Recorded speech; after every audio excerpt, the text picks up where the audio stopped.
The future stars of the NBA take center stage tonight. Right now, as a matter of fact, it is the NBA draft, the 2022 NBA draft. This is the NBA draft show live, sponsored by Project Spurs and DraftKings. Go get your DraftKings account. Use that promo code TBPN. That is promo code TBPN. Get your DraftKings account started right now. Rudy Campos Jr. for Project Spurs joining along an all-star cast. We have draft analyst Benjamin Bornstein. We've got draft analyst Evan Townsend. And because we needed to invite him, we've got the one, the only, the Rocky Garza. He's going to be doing our social media tonight, dropping all the Woj bombs, letting us know when the pick is in, giving us his thoughts and his insight. Guys, it's draft night. There's not much more to say other than the future starts now for every team in the NBA, whether you're the Spurs with 3 picks or right now the Lakers with no picks in the first round. Every team's future starts now going into next season. How are we feeling? Well, full disclosure here. Why don't we just say it? You know, Rocky was picked last. He was the only person left, and you had to be on your team, Rudy. Well, in I was the guy. We've been just poking Rocky tonight, I man. was the guy at the playground that didn't get picked. You know, I'm someone's little brother that's had to get picked. In fairness to Rock, he was drafted in the first round. It was late first round, but he was drafted in the first Late first round, like the only one left. So, guys, how are we feeling tonight? NBA draft night. We got the stars of tomorrow being drafted tonight. How do we feel about tonight's draft overall? Anxious. Very much anxious. Nervous. Lots You have a of bunch of Spurs fans that are really anxious. lots of trades are coming, so just be ready, man. Woj bombs are gonna come left and right. That's why we have our version of Woj and Rock. So, Rock, we're gonna need you to drop the. I can't say a rock bomb because that just doesn't sound right. A rock bottom? You say rock bottom? We can go something Yeah, I like got that. the rock bottoms, dude. Live the rock bottoms. So we're gonna have a lot of movement tonight. Evan, being that the Spurs do have 3 picks, they're sitting pat at number 9, 20, and 25 right now. It's a very important draft for the Spurs. Do you feel that way coming into this draft? Without a doubt, yes. This is an important draft, one of the most important in terms of projecting what our team could turn into be. I know that sounds very vague, but hey, man, these DeJounte Murray trade rumors and anybody and everybody else in terms of Jakob Keldon, they may be very real, and we may have a completely different team within 3 hours. So How do y'all guys gonna feel if, like Brian Wright said, the Spurs are gonna go ahead and pick the best available player? And what if that best available player is another shooting guard? What will be the reaction? Not great, Bob. um, I mean, technically, Dyson Daniels can play shooting guard. He's a combo guard, so I would like Dyson Daniels, but that's probably not going to happen. It's the Jaden Hardys of the world, the Malachi Branhams of the world. Those guys, they'll be solid picks, but that just shows you that if we pick them, there's going to be some major roster reconstruction. Mm-hmm. What pick would surprise you, Ben, at number 9 that says, hey, you know what? Where this might be a guy that's on the move for another team, possibly a trade at number 9. What guy would you think would be there at 9 that the Spurs would pick and say, okay, this doesn't make sense, but could make sense for a possible move? Like an Ousmane Jang. He's a bit of a reach, but somebody who's picking much later might say, well, we need to get him now before he gets taken, before our pick. So let's go and do something. Let's go get him at 9, give the Spurs something. Maybe the Spurs get some future picks with that, few other things. But that would be a guy that kind of signals that to me. I don't know how many guys there are that the Spurs could draft that would signal that they're trading someone. There are a few guys out there that they could draft where you're scratching your head wondering what do they see? What is going on? Like a Shaden Sharp to me is that. Him at 9 is terrifying to me. Yeah. That is a dangerous proposal. I am desperately hoping that Shaden Sharp is picked before 9 so that the decision isn't even there to be made. Yeah, I agree because Shaden Sharp is definitely a guy that scares the hell out of me. All right, gentlemen, we are officially live. So with Shaden Sharp being there, it's going to be kind of like I hope you're right. I hope they don't have to make that decision at all. Rock, as far as the social media goes, what do we have on social media? We got anything coming across Spurs talk or anything in general? Because there was something before we went live here for the NBA draft involving Paolo Banchero. We're going to get into that here since Orlando does hold the number 1 pick. You seen anything on social media right now? Yeah, the only thing realistically, Woj tweeted that Paulo Banchero is a strong possibility. It's kind of a surprise as of lately because a lot of people projected Jabari Smith to go first overall.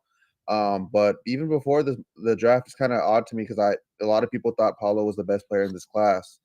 So, as some people may think, Paulo is going to be going number 1. We don't really know yet, even though Woj did tweet out, 1, 2, and 3 is a lock. So that's relatively the only news I've been seeing. Some fans have been seeing. What was that? Evan's furniture is getting very excited, guys. Somebody is pissed off at Evan Townsend. I'm so sorry. That scared me. I thought it was me. I was like, hey, man, the Spurs pick is not in yet. No need to be throwing stuff, man. He's already angry. He's already upset with the draft. There's no hope. The ghost in Evan's house is not a Paolo fan, apparently. You're getting a lot of love right here. But shifting away from the news, I kind of wanted to ask Ben and Evan, let's say if Josh Primo was in this draft, where would y'all rank him? Do y'all see him going top 5, or, maybe the same spot that he got selected last year? Where would he rank among, I guess, players overall and guards to y'all? He would definitely be the 3rd guard probably picked behind Jaden Ivey and maybe behind Shadon, depending on what he did. But he would be in around the top 11, top 12, maybe in the same tier as Johnny Davis. But that really just depends on how Alabama played. And, maybe J.D. Davison didn't really want to commit there. Josh Primo stayed, but that may have worked out for them in the long run. Who knows? Yeah, J.D. Davison he's a tier below, a tier or 2 below those guys for sure. Yeah. Which is crazy because I just said all of that about Shaden Sharp, who terrifies me, but a lot of guys are liking him and he's going to get picked purely on the raw athleticism and potential. But that is a guy who has his last tape that you have of him is high school. J.D. Davison has much more tape, much more recent tape. So at least you have something to go off of. But yeah, he's like a tier or 2 below kind of the guards who are going to get picked first in this draft. And that I would say that even includes Dyson Daniels to an extent. He's probably a tweener, 2-3 kind of guy, depending on how you want to use him. But I mean, his measurements at the combine were very promising. Yeah, we already got the Magic officially on the clock. 3:18 to go. Yeah, and I saw some news come that Jeff Garcia from Kent's Live quoted saying from Jake Fisher saying 20 minutes ago, Detroit has held ongoing conversations to find a second lottery pick in tonight's NBA draft. Rival executives believe Memphis center Jalen Duren is the Pistons' primary target. Yeah, and see, that's kind of something I had mentioned before. I never saw Duren falling to 9. I mean, I had a feeling he was going to go. Now with the Jeremy Grant trade, that does make some sense there because I figured Duren wouldn't go past Portland. But now that Jeremy Grant is in Portland and Detroit needing a possible big, I did see that potentially Duren could be there, especially if Jaden Ivey isn't there at 5. I mean, I still think they can get someone better at 5. But with the first, okay, so the pick is in. We'll get the pick put up for here just a little bit for you guys. For all of you that are watching on the live stream, we are on a little delay. I mean, if you're watching it live, it's going to be actually on the board first. But once the pick is in, we will announce it for us here. Quick thoughts, gentlemen, the Orlando Magic, I mean, they pretty much have 3 guys they can select from. I mean, it's going to be one of the 3. So we'll see who the pick is. Any surprises you guys feel that might come through, Ben? I think at number 4 is where things get weird. If the Kings don't take Jaden Ivey, anything can happen. Nothing is off the board at that point because that's going to shuffle everybody after them. So I think the Kings have an opportunity to really mess with this draft in a for better or worse. I think that's how it's going to go down. And I'll piggyback off that. The Kings may take Jaden Ivey just because the team's going to trade for him. Literally. Yeah. So true. And that'll ruin that'll ruin everything for Detroit. That'll ruin everything for Indiana, who Jaden Ivey clearly would want to play for. And that team may just be the Knicks. And he said it. Yeah. It's a total possibility. So, there's really no order after the top 3. Keegan Murray and Jaden Ivey in their own tier, but they may be on contending teams depending on how big that package is. So the Spurs are probably going to be in BPA mode. I'm watching the stream right now. I found a stream link, and literally, I'm just nervous looking at this because any pick can include the Spurs. Literally, no, for real. Any pick can include the Spurs. We don't know what's going to happen. All right, the pick is officially in, guys. Yeah, Adam Silver's about to announce it. So here's the pick for the Orlando Magic.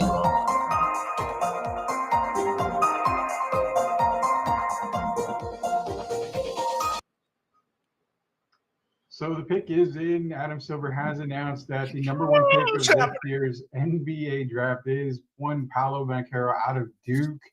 Again, like I mentioned in the pregame show, I had Paolo going number one in every single mock draft that I've done. It just makes more sense. The most NBA ready person right now is who I figured would go first. Paolo Banchero. Evan, what do we got for Paolo Banchero going to Orlando? To me, I mean, he's the obvious fit there. So he is the isolation wing that this team could use. Mm-hmm. But, man, they definitely need some shooting as well. So this pick maybe moved. I thought Jabari Smith was the guy. Franz Wagner was the isolation forward, the combo forward that they already have. Nobody knows what's going on with Jonathan Isaac.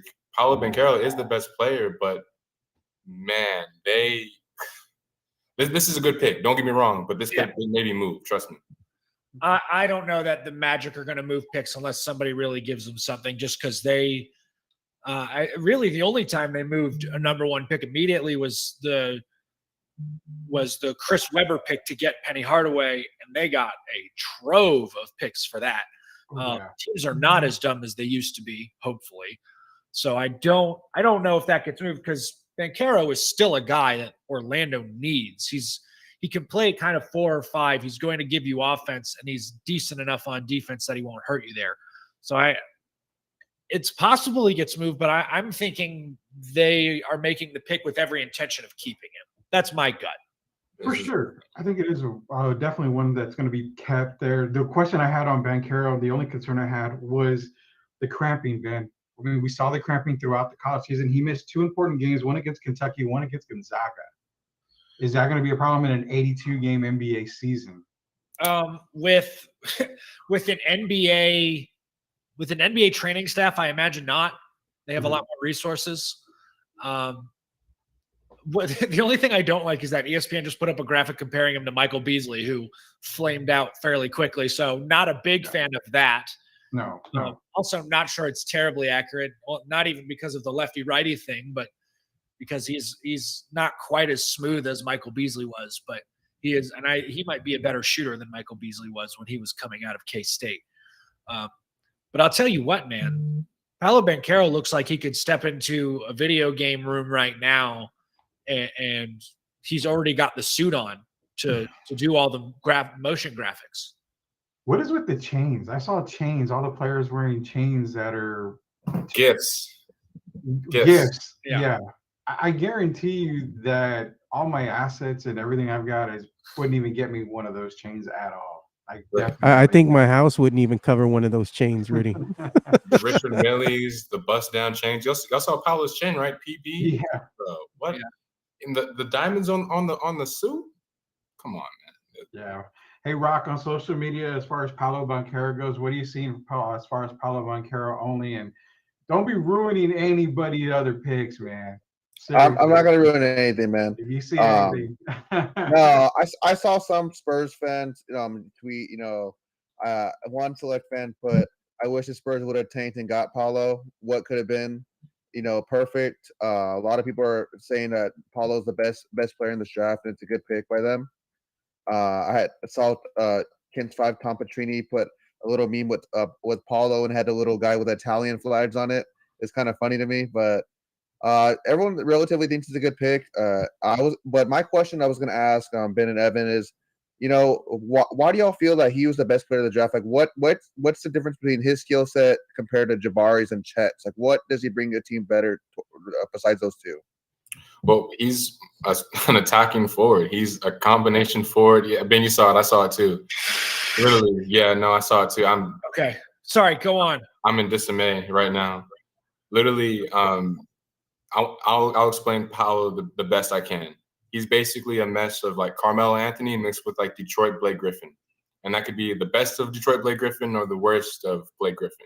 The isolation moves for his size. He actually moves like a wing. He's taller than Jason Tatum. He's faster than Jason Tatum. He can't shoot better than him, but the mid-range sidestep, you got to respect it. Get into the rim, you got to respect it. No real post game. Defense is not hit or miss, but it's all effort. And he can get up, block some shots. Not the craziest athlete, but probably with the first, as I'm seeing the rest of these tweets, man, this is insane. Yeah, Paolo is the number one guy, but Jaden Ivey should be right in that same tier, but he's not going anywhere near 2 or 3, as we can see now. So, well, OKC has officially picked, but has not been announced officially on ESPN. So we're going to go ahead and hang tight for a little bit longer till the official word comes through. And the thing to everybody that's watching the live stream, we appreciate you watching the live stream. Drop any comments, questions you have for us here on any of the live streams. We are live on Facebook, Twitter, as well as YouTube. Just follow Project Spurs. The pick is in for the Oklahoma City Thunder. And again, we are just letting you know that we are going off of ESPN. So if you know the pick ahead of time, just give us time. We will catch up on it. Also, it's officially in. This is the night you got to be looking for. Announcing. Here it is. People's ads. The guy who already thought he was going to get a pick. Careful. So the pick is in by Adam Silver. The Oklahoma City officially take Chet Holmgren out of Gonzaga. For me, you're talking about a 7-footer with, the defense. I look at his defense first with Chet Holmgren. 3.6 blocks a game last year at Gonzaga. We'll start with Ben. Chet Holmgren. He pretty much just knows everything that OKC needs right now. Yeah. He's going to give it's funny. They actually have a guy on the roster who already has a similar build in Poku. Yeah. But he's a guy, he's going to, like they've got the graphic up here, 40 plus 3-point field goals made, 100 blocks. He's going to play defense. Yeah, you got to get him on an NBA strength regimen and you got to put weight on him. That was always going to be the case. Everybody knows that. But he can come in right away. He can be a difference maker on defense. He can probably give you some space on the floor on offense as well. I don't know if you want to go and ask him to post up guys and try and score from there, but he can play out on the perimeter a bit. He can run up and down the floor well, switch ends. He's just it's the right pick. And I know a lot of people are going to say, "Oh, Chet Holmgren over Jabari Smith." Yikes! I've seen that a couple times already, but it's the right pick for OKC. And Jabari going 3, there's nothing wrong with that. Jabari Smith, he was basically either going to be the first pick or the third pick. OKC, I think, was pretty much always sold on Chet. Yeah, for sure. Evan, you got something to add on there for Chet Holmgren with OKC? This just came out of left field, man. All this Powell stuff, but Chet was a lock at OKC no matter what. Him and Giddey have been best friends all over social media for weeks, and Chet got the LeBron treatment when he came to OKC apparently. So I knew that was a lot, but like Ben was saying, we had no idea what was going on with Jabari and Paolo. And we thought maybe some trades would happen, but hey, these are straight up. These reports are real. Chet is a great shot blocking forward right now. He won't play center just quite yet. He's really too skinny. He's 190, solid, not the biggest, but his frame's definitely have to be worked on. And right now, he may be the best shooting big. I can't count Jabari as a big. He's a wing. He may be a better shooter than Paolo. Stats don't lie. He has ability to stretch the floor, push the ball in transition. So we'll see. Low key, the best part about Chet Holmgren actually is his dad will be at every game with his camcorder straight out of the 90s recording the game. Yeah, getting that old school film. If y'all watched any Gonzaga games, without fail, every game that was on TV, they went to his dad in the stands, holding a camcorder, recording the game. It is absolutely incredible. I love that man. With Chet Holmgren going to Sam Presti is probably going to build a very nice team tonight. He still is at number 12. Can you see Mark Williams joining Chet at 12 right there and pretty much giving him a very nice front court of Williams and Chet going into next season? Williams and Chet, man, if those two are on the court present, that would be very scary. I mean, I don't know how much offense you're going to get. I mean, Chet will give you some, Mark Williams not so much, but it's gonna be hard to see the rim between those two and the tree branches that are gonna be up there, man. Well, Preston knows a little bit about Twin Towers. I'm pretty sure he does, right? From back in his Spurs days, he's got to know something about the Twin Towers. So we've got Houston coming up next. Houston, obviously, you've got Jalen Green. John Wall is not. He's a very smart man opting into that $47 million option. I mean, Sure. If I had the opportunity, I would opt in for $47 right now with the way everything is. But $47. you also got Jalen Green. You've got a nice little team being built in Houston any way possible. And I've got Jabari Smith. I had him going on my mock here at Houston.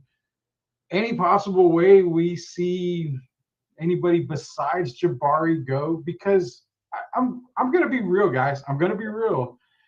I was never really sold on Jabari too much as one of the top two guys in this draft. I had the first two going the way that they are. But do we see Houston going any other way outside of Jabari? I mean, because Jabari makes a ton of sense here. There's no way. They're showing him on the screen right now. He's on the phone. He's getting his call. Yeah. And the Houston has officially made the pick. So yeah. There's no way he's not. Yo, they can take Ivy here. They won't. They won't.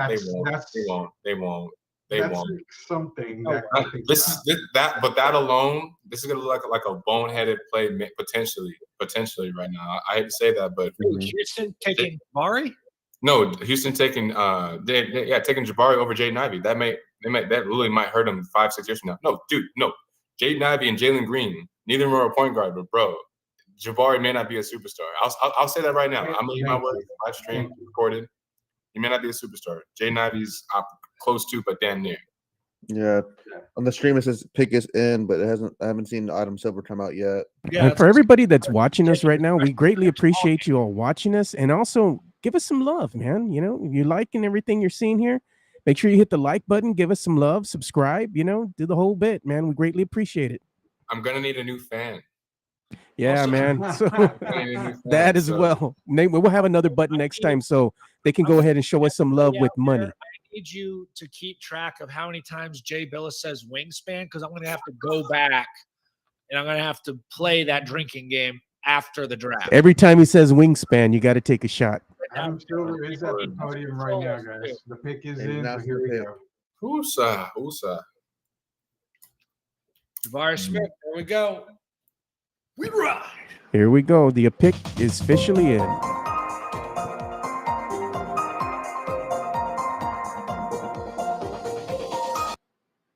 All right, so really no surprise here. Jabari Smith does go to Houston. Jabari, saying about 6'10". I was 17 points a game last year, shooting 43.6% for three-point range. Evan, Jabari Smith to the Houston Rockets.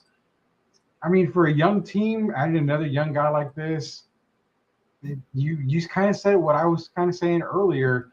I don't know if he's got that superstar potential. He will have great games, but in terms of being able to take over games and be that 1A or potentially 1B, he's going to have to add a bag to his game. He has no established dribbling moves to get to the lane. He's just a tough, crazy shot maker, the best shooter in this draft, not by far, but hey, stats don't lie. I mean, in terms of like a face-up game, sidestep with the hand in his face, it's a swish, bro. In terms of a Dirk fadeaway from mid-range, top of the key, buckets. Yeah, so Jabari Smith, great defender as well. Playmaking isn't his stature, but hey, if you can imagine like a wing version of Rashard Lewis, knockdown, money, face-up game, it's all there. It's a name I haven't heard in many ages. Yeah. Hey, quick shout out to one of our viewers who's watching us from the Philippines. Vincent, we greatly appreciate you. And he said if we can give him a shout out. So we're giving you a shout out here on the live stream, Vincent. Thanks again for watching. Thank you, Vincent, for watching. Evan, do you have any more to add for Jabari? It's looking like the Kings might be making things interesting once that pick is in. They're trading it? You think? No, they're keeping it for now. King Keegan. Yeah, so Woj said the teams are going to be keeping the pick. Wow. I love it. We've already gotten to the point of the draft where Adrian Wojnarowski isn't outright saying they drafted him. He's saying they're focused on him. That's going to be his word of the night, folks. Count it. Every time he says focus, Ben That takes one a shot. too. He said the same thing for Jabari Smith. He said the Houston Rockets are focused at Jabari Smith at the top of their court. It's coming. You know, I didn't Always- think about this, but next time, every time they say something like, wingspan or focus, like you say, Adrian Wojnarowski says that, we got to play a drinking game and we got to buy Ben a bottle. So every time they say something like that, he's got to take a shot. I think my favorite word that the people use is the player is sneaky athletic. There it is. We all know who they refer to. King Keegan. yeah, Keegan Murray. King Keegan. Yeah, he's not a Spur. Sorry, guys. The sadness is settling in now. Oh, the pick is in. The pick is in. Pick is in. Before the pick is announced, man, you probably got a minute or so. Jabari Smith, let's get your thoughts on Jabari real quick. Good player. I think it's the right fit for Houston. They actually have a lot of bigs now with Usman Garuba, Alperen Şengün, and now Jabari Smith. So they could get some weird lineups, but I hope he succeeds in Houston, despite Houston being terrible at everything, and it's a terrible city. I said it. They're gonna come for you, Ben. They're gonna come for you. We're gonna lose followers because Can't convince me otherwise. Sorry. San Antonio over everyone. Yeah, I'm gonna be in Houston in a few weeks, so Sorry. please, I'm gonna have to get the makeover now, so I don't get recognized. Thank you, Ben. Yeah, you just got to go into one of the GTA garages. You're fine. Jesus Christ. Yeah, Rudy's gonna have to go do some damage control now. Yeah, as we are gonna have to do damage control thanks to Ben, because Ben is only like 10,000 miles away from us. I don't so have he to doesn't worry about it. He doesn't have to worry about it. I plan Maybe to visit- we'll flash his address on the bottom so they can send a hate mail. Hey, hate mail. a lot of hate mail coming my way. Very excited for that. Probably. I mean, there's nothing. I mean, the Rockets are bad, but there's nothing worse than the Texans. I mean, Houston can really go that route here. Pick is in for the Kings. This is where the draft shakes up. This is where it is. Has to be And, Ivy. I mean, I agree with Evan. It's got to be Ivy because you can move him. There's a lot of teams that want him. You can get a good haul in for Jaden Ivey. If it's Keegan Murray, it makes sense for them. For Keegan Murray, it puts him right next to Sabonis. It gives them a nice 1-2 punch down below. We'll see who the pick is. Adam Silver is heading to the podium. The pick is in for the Sacramento Kings. Give me that. It is official now. Jaden Ivey. Has to be. Give us the bell, Joe. Here we go. Here's the bell.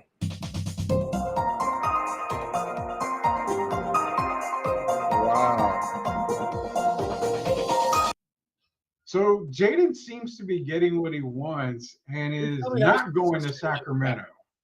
King Keegan, as was said earlier, Yeah, that nickname is happening. yeah, that name is.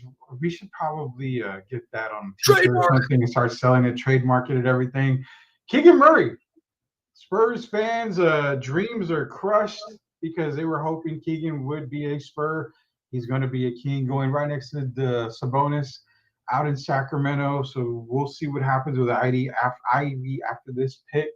I should have had the Evan. soundbite ready to go, Rudy, when the Spurs did not move up and get Keegan Murray. We suck again. We suck again. Yeah, dude. I feel bad for Keegan Murray, man. He's gonna go suffer in Sacramento. Well, we don't know. We have no idea. Mike Brown is already hyping Well, him up that's as, NBA purgatory. Let's be honest, man. So, hey, Ben, Keegan Murray. I mean, definitely an all-around player. He's gonna be a player in the NBA with Sacramento. I feel he's gonna do really good there. What are your thoughts on Murray? He's the second weird fun fact for you. He's the second oldest top 5 pick in the last 9 drafts. Mm-hmm. It's very specific numbers, but just to give you an illustration of how old he is. But he was a guy who was probably getting picked 5 or 6 anyway. The Kings probably, I'm only guessing, but the Kings probably figured we have enough guards. Let's not get Jaden Ivey. Let's just keep our pick and take a forward that we need. Keegan Murray fits that.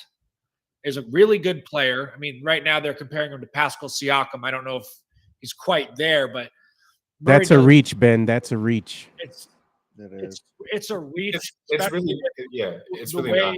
yeah, with the way that the tiers of this draft are, and like that first tier of those 4, what should have been the 4 picks with Ivy as the 4th pick, like the second tier is not particularly close. and Keegan Murray was in that second tier. So yeah, it's definitely a reach, and you could argue, well, it's only a 1 or 2 pick reach, but with the talent that's at the top of this draft, that's a major reach, you could argue, even if it's only a pick or 2.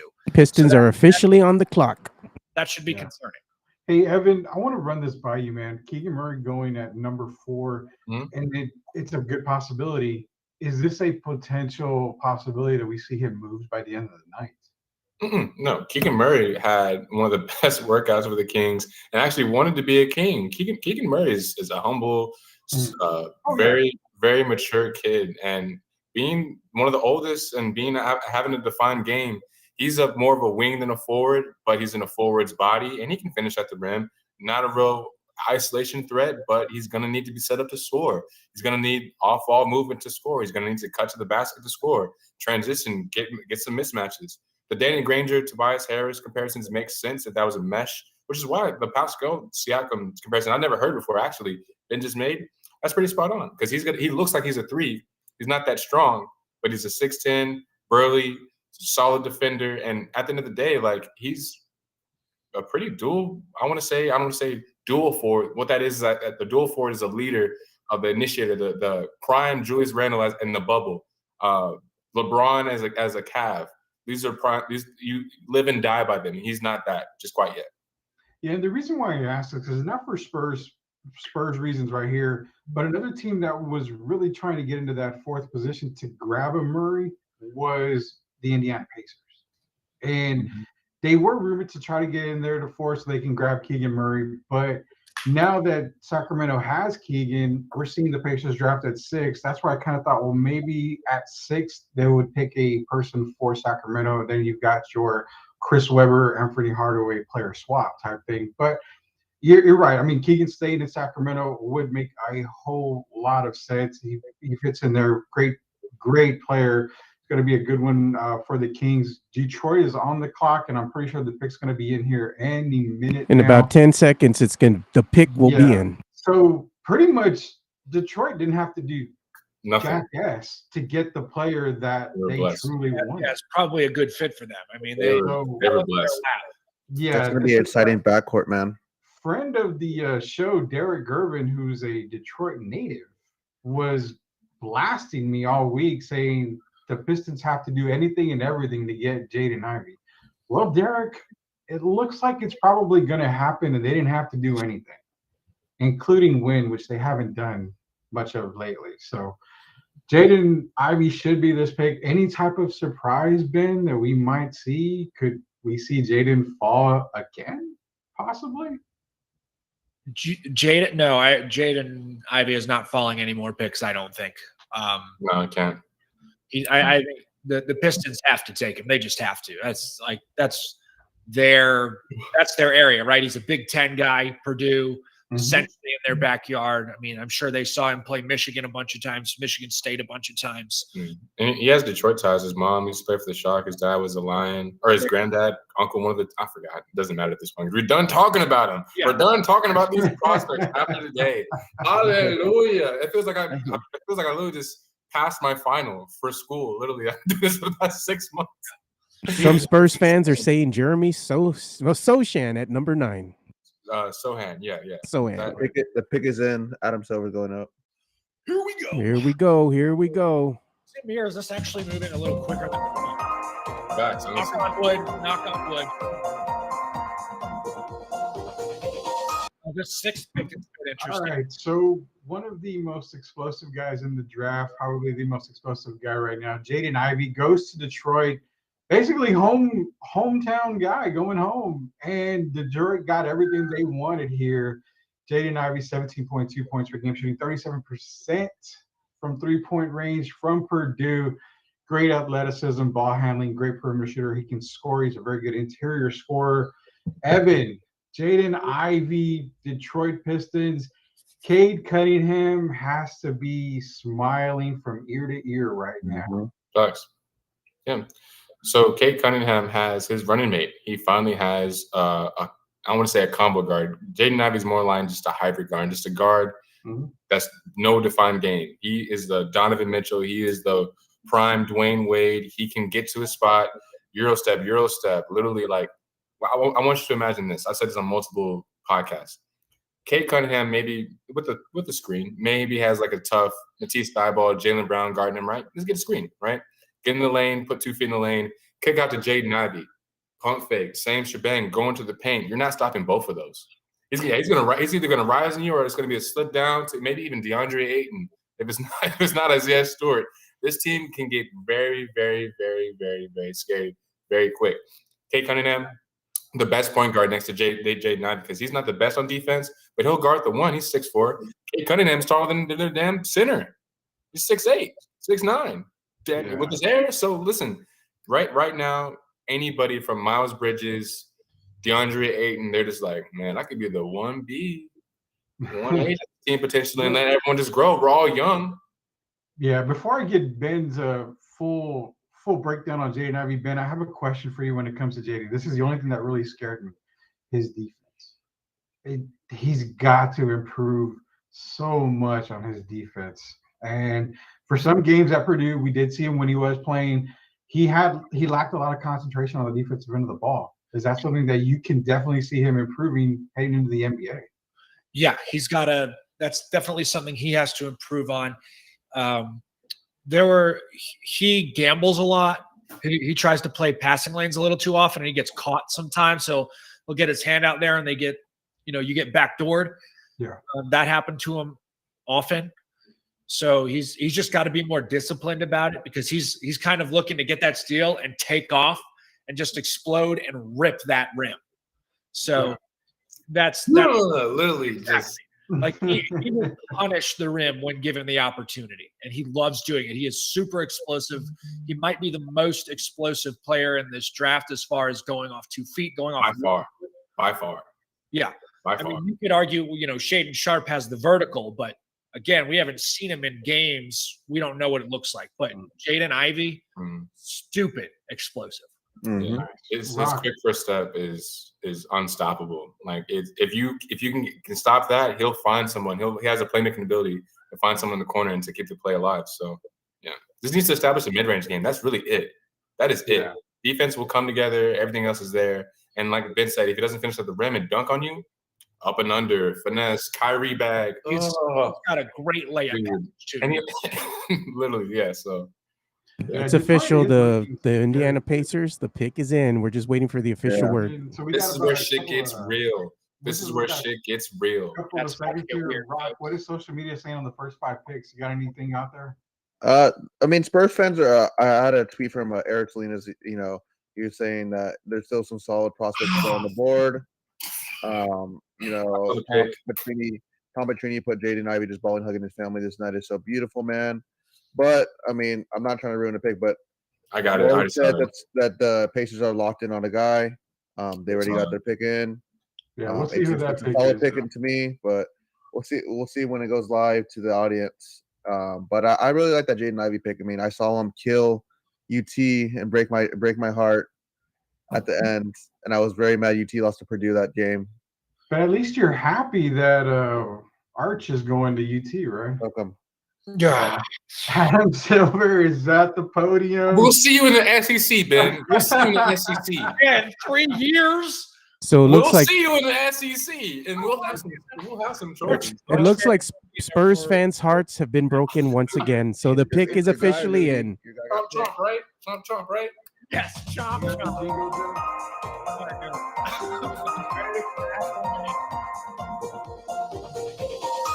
This pick makes sense. Look, this one guy. Just look. The guy that I followed for the entire draft. I was following him even closer last year. Benedict Mathurin is an Indiana Pacer. Perfect pick. I love this guy. This guy to me is going to be a star in this league. He just checks so many boxes for me on the positive end. Great player. He's going to be so much fun to watch. Pacers got a great guy. Benedict Mathurin, as I clean up the drool, can you give these people everything they need to know about Benedict Mathurin? Yeah, you should be drooling. Great pick for the Pacers there. Really like Benedict Mathurin. He's probably the second most explosive guy in this draft behind Jaden Ivey. He's he's a guy who wants to go up and dunk on everybody too. Like he doesn't care who you are. He has the mentality you love seeing when guys like Evan was talking about earlier. He's a dog. Like he wants to kill you. If you're not on his team, he wants to kill you. And he can do it. He's a solid ball handler. He's a good shooter. He greatly improved that. He was the go-to guy for Arizona this year. He was the Pac-12 Player of the Year for a good reason. He is just a dang good player. And I think he's going to be in a real nice situation in Indiana, and I hope that works out for him, because this was a kid who kind of started playing later in his life compared to a lot of when these other guys were playing. He was at the NBA Academy. He played there. Like, he met Adam Silver. It's a great story. He was one of those guys who was in a really bad situation. He found his way to Arizona. He was in a much better place at Arizona, and now he's going to be in the NBA. I think he's amazing. I love the kid. Yeah, Evan, any thoughts on Benedict Mathurin? So just to piggyback off that, he's one of the best movement shooters, if not the best, in this draft.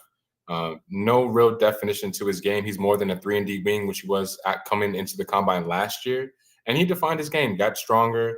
He's basically what Josh Richardson should have been coming out the draft, and definitely what Lonnie Walker should have been with the Spurs in terms of consistency, in terms of being the guy, which we drafted him, not say to be, but had the potential to be, right?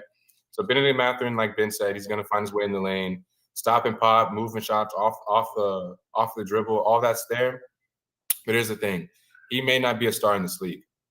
He can be a guaranteed, I don't want to say like the same tier as like Tim Hardaway Jr., again, Josh Richardson, but he'll maybe sneak into like a All-NBA, I'm saying All-NBA, like an All-Star year, 1 year, just like on some Kyle Korver, Luol Deng situation, right? Yeah. One hand on Kyle Korver.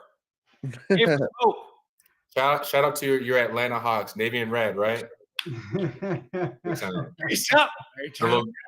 LeBron stoppers. Anyways, Benedict Mathurin is at least going to be like the names I mentioned, and that's my opinion. So, yeah, we're all high on Benedict Mathurin. As we have a commercial break right now, Portland is on the clock. Just to remind you, DraftKings, go to get the DraftKings apps. Use the promo code TBPN. Sign up today. You can win, I don't know what, millions? I know you can win thousands, but eventually if you win as many times as Rock does in life, you will be a millionaire. Get the DraftKings app. Use the promo code TBPN. Also, the Spurs Cast with Paul Garcia, one of Project Spurs' first and oldest Spurs podcast, the Spurs Cast. It's actually the San Antonio Spurs' first podcast around with Paul Garcia. Check out the Spurs Cast. Last but not least, Sweep the League podcast, Sweep the League radio with myself, Rocky, Garza Jr., Derek Irvin, and the rest of the guys. We come to you every Wednesday night. How much time do we have on the clock? It's got about less than 30 seconds. As far as the stream goes, I have to use the restroom. I'll be right back.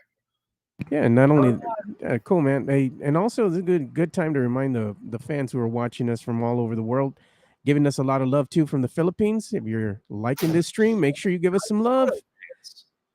Make sure you give us some love. Hit that like button and also subscribe to the channel. It does help us greatly, immensely. So we appreciate if you subscribe to the Project Spurs Network. Thank you so much for your support. The pick is officially in. We're just gonna wait for the official word. Yeah, we actually are correct. We're using the ESPN stream too, so we're on a commercial break just for this as well. By the way, one of my greatest fears of this draft has now been avoided, so I can relax. If you saw the pre-show, you know what you're talking about. Yes. Everybody knows what they're talking The about. Kings have made life easier for me. They have made life easier for Spurs fans. Everyone rejoice. It doesn't even matter who the Spurs take at 9 now because it's not this guy.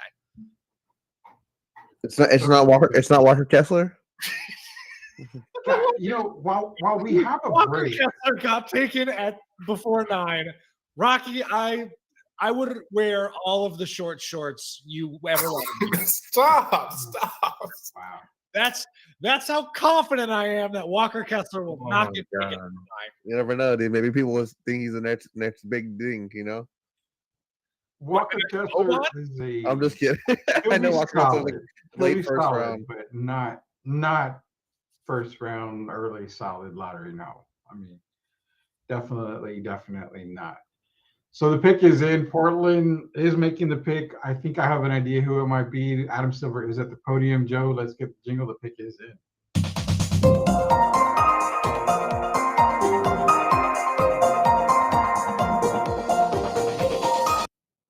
So Shaedon Sharpe is a trailblazer. Thank you. And this is the one guy, because there's a few of them out there, but this is that one guy that can literally play the Riddler in all this, because there are so many question marks when it comes to Shaedon Sharpe. Didn't play at Kentucky. Didn't really get anything from him. Wow. So this is kind of and this is no disrespect at all, but this is a I saw him on YouTube type guy and he looked cool. So I'm gonna draft him. Oh my God. Based off of that. Ben, it just hit me. We're getting Dyson Daniels or Jalen Duren. It just hit me. It's happening, dude. They're gonna be available. It just hit me. Gonna be available. I hope they get Dyson Daniels. I want Dyson Daniels too, bro. And Usman Dieng could be selected before us. He had a great workout with the Pelicans. An amazing workout. Pelicans can have him. Just don't take Dyson Daniels, please. Don't take Dyson Daniels, bro. Oh my God. We got to get into Shaedon Sharpe though. Ben, give us some knowledge on Shaedon Sharpe, because like I said, unless you're balls deep on draft coverage like we do, we follow the draft and all these guys. People really don't know about Shaedon Sharpe. Yeah, he's like they put up on that screen there. He's the man of mystery. They're showing these highlights from essentially a year or so ago. That's how little tape he has, because he went to Kentucky in the middle of the season and then didn't play. And there was the whole saga of, well, is he going to stay? Is he not going to stay? He keeps saying he's going to stay, but he doesn't. So what is happening? International man of mystery, man. International man of mystery. So he has crazy vert, but that's all I know for sure. Yeah, I mean, you're getting an athletic guy, and he's going to play next to Dame, but you don't know what you're getting overall with Shaedon Sharpe. I mean, there's not enough out there to even say what you're going to get in Portland. So kudos to the Trailblazers. You got an athletic person. You got an athletic player. I just don't know what he's going to do. I mean, I just got the pick. Okay. Yeah, don't be ruining the Evan's pick, not man. going to be happy with the 8th pick, folks. But Shaedon Sharpe is super. He's got major vert. He had, I think it was a 49-inch vertical at the combine, which is great. That's about the only thing they tested. They didn't even get his height, his weight, anything. But it worked out for him. So good for him.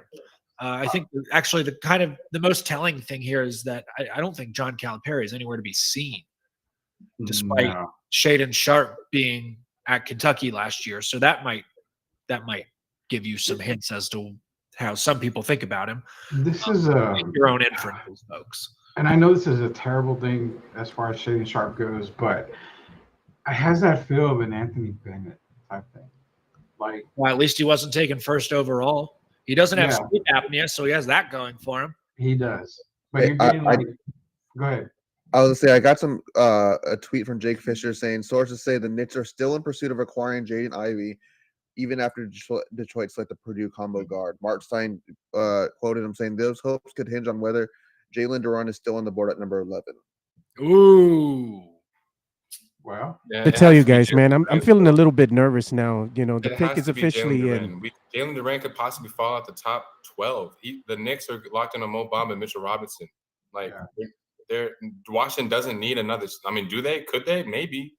But but they don't need him. They're really big man is not outside of the Spurs. Big man's not an option for. We need to trade Yak now. This needs to happen now, bro. Like, Woj, where you at, man? I'm sweating. I turned my fan back on, but I'm sweating. I'm getting nervous, man, about that number 9 pick. Pelicans are on the clock, and the pick is actually in, so we're going to see who the Pelicans pick here. Pelicans are one of those teams that, to me, it's more veteran that I think they would need. They're right there when it comes to the playoff picture.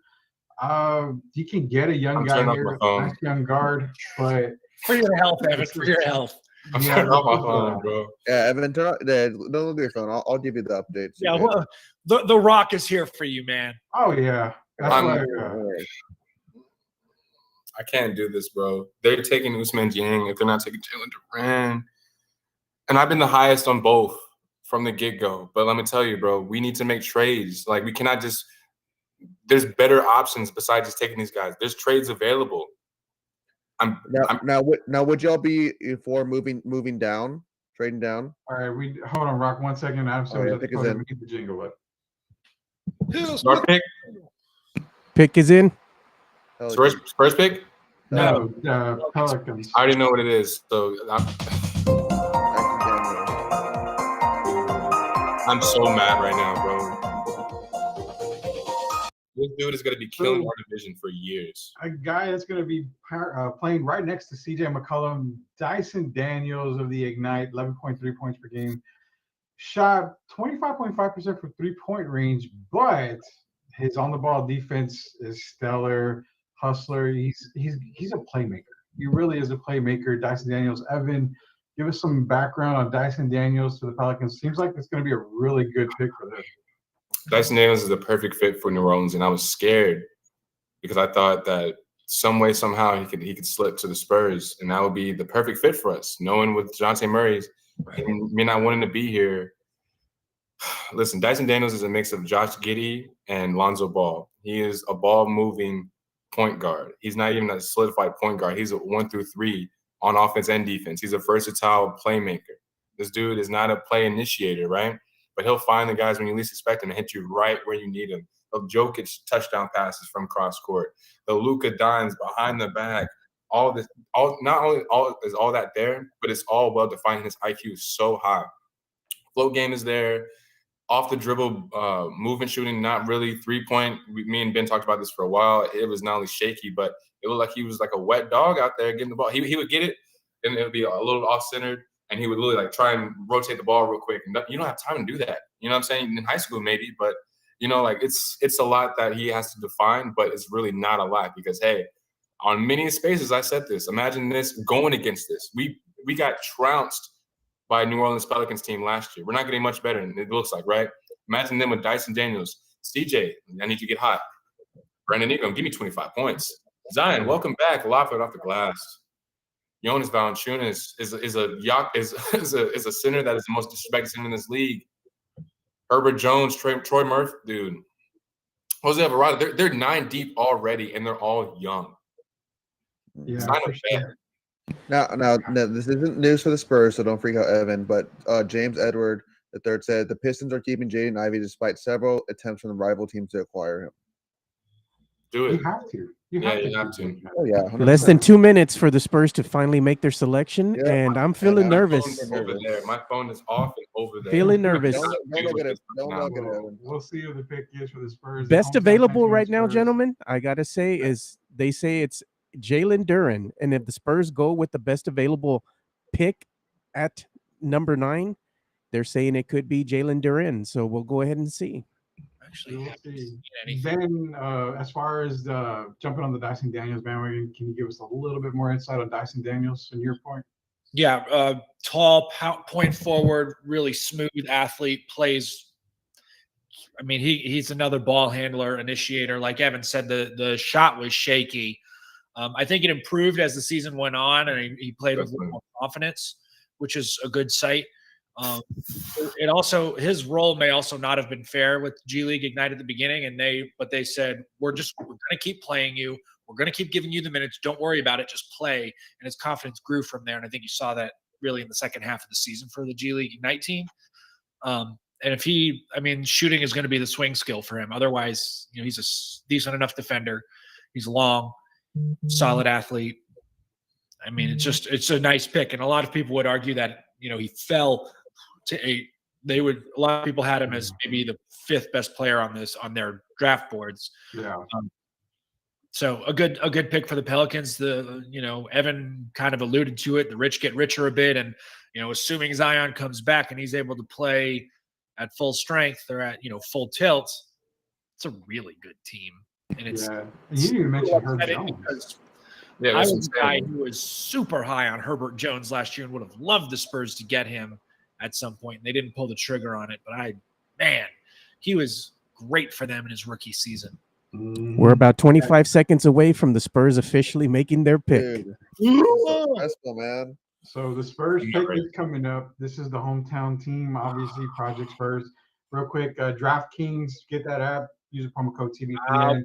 This is the NBA Draft Show, sponsored by DraftKings and Project You're Spurs. scaring me. You're scaring me. Pick is in. Pick is in. And we will I get to think the pick Evan there. and Ben will like this pick. I will like the pick. I'm good with it. I'm very good with it. It's not primo, so we're fine. Yeah, you can't draft Primo twice. Not with that attitude. You don't know if he got cloned.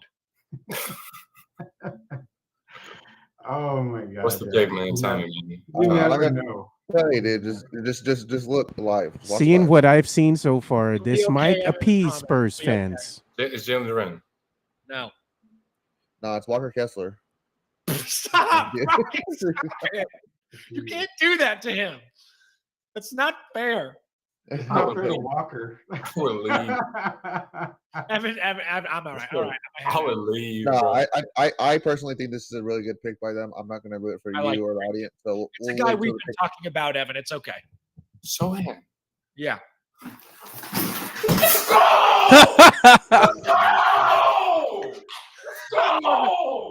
Evan! My guy!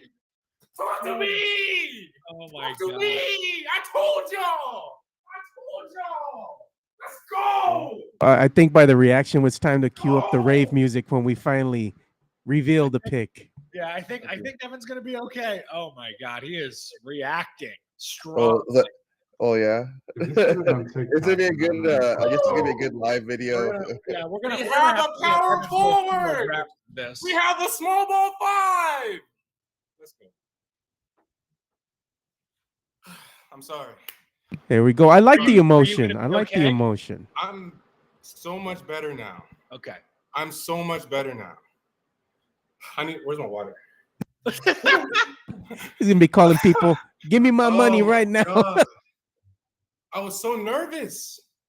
Understandably so. I was like, please don't get dang. I don't want dang. I got a jersey swap to post. Shout out to my guy Bala, potty season. My dude.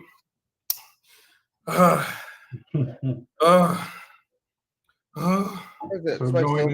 going into the People saying congrats. Yeah, bring me my flowers. I need them, and you will be happy. You will be happy. You will be satisfied. Talk to him. We'll throw you some confetti for now. We'll throw you some confetti for now. Let me get off the camera, bro. Let me get off the camera. The pick is in for the San Antonio Spurs. We're still waiting it from Adam Silver to hit the podium. And like I said, the picks do get mentioned ahead of time. We go off of what ESPN does. That's the way the draft is on here. But, so many, you really can't go wrong in this position. I mean, you have teams that kind of screw up the draft and make, questionable picks. Spurs, outside of recently, Lucas Simonik have been pretty dead on their draft picks. So Adam Silver's the podium, Joe. There we go. Adam Silver's announcing. Here we go. It's official now. So here we go. Oh yeah, I love to see it. And the man has lavender. Look at that lavender suit. The man has supreme confidence. As Ben is saying, the lavender suit. Jeremy Sohan of Baylor. We're talking 6'9", 8.7 points per game, 6.1 rebounds a game. The six man of the year of the Big 12. We're gonna let Evan calm down just a little bit. You know what this? Yes. You know what this is a celebration. So you know what? Let's cue up the rave music. Where's my towel? Where's my towel? I got my towel. Where's my towal? The one question that we can ask is, what color is his hair going to be going into the season? It's got to be silver, man. Doesn't matter. It's going to be silver. All right, Ben, give us the background of new Spur Jeremy Sohan. Jeremy Sochan, fantastic pick for the Spurs. I think this was a guy that Evan and I were both high on. We really like him.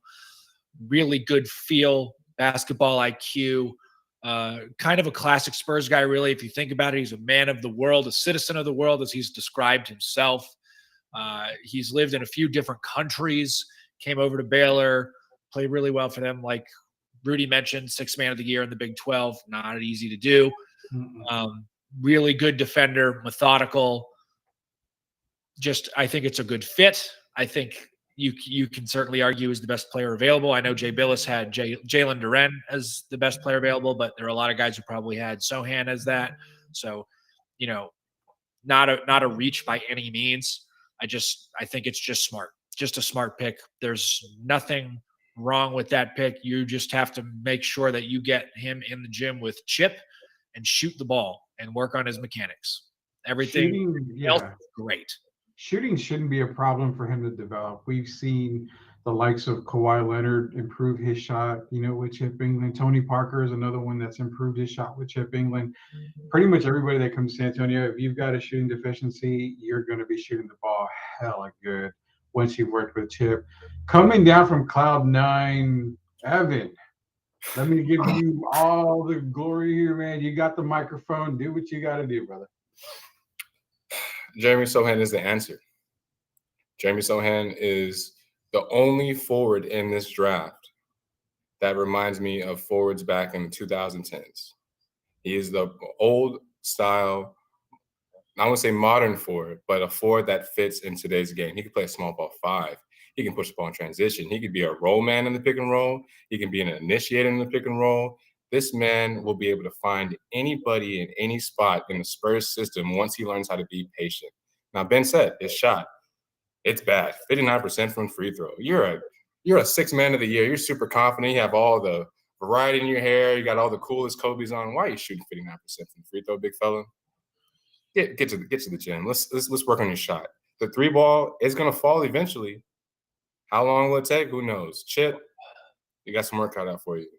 I guarantee you Jeremy Sochan will thrive in the Spurs system. He may not be a starter. Listen, when I say a starter in this league, he can be the best bench unit guy that every team needs. I'm not saying he's a guaranteed starter or star or anything, but the Spurs did right with this pick. It was a safe pick. It was the right pick. I just tweeted, the Spurs have a power forward on their roster. This is not a drill. This is like, seriously, that's all I got. Here you go, Evan. Just for you, man.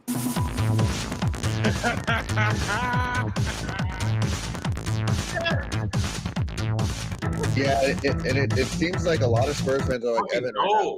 Let's fucking go, bro. What do you got? We're back. As far as social media goes? Yeah. So a lot of Spurs fans are in Evan's mood. Some are saying, we could have got Duren. I see a tweet that a guy said, I'm pretty hyped because he is British. We need someone British trash talk on this squad saying, thou are trash. So I tweeted personally, I love the pick. I hope Sochan gets his hair Spurs Fiesta colors. That would be cool. Oh, that would be amazing. Dude, that would be Do you amazing. know how quickly you would endear yourself to Spurs fans if you did that? Dude. So, They would love you forever. Yep. Could you go wrong? I got a question for Wizards Ben pick and is in. here. Go ahead, Joe. No, the Wizards pick is in. We're just waiting for the official yeah, word. Before we get to the Wizards pick, because it's on a commercial break right now.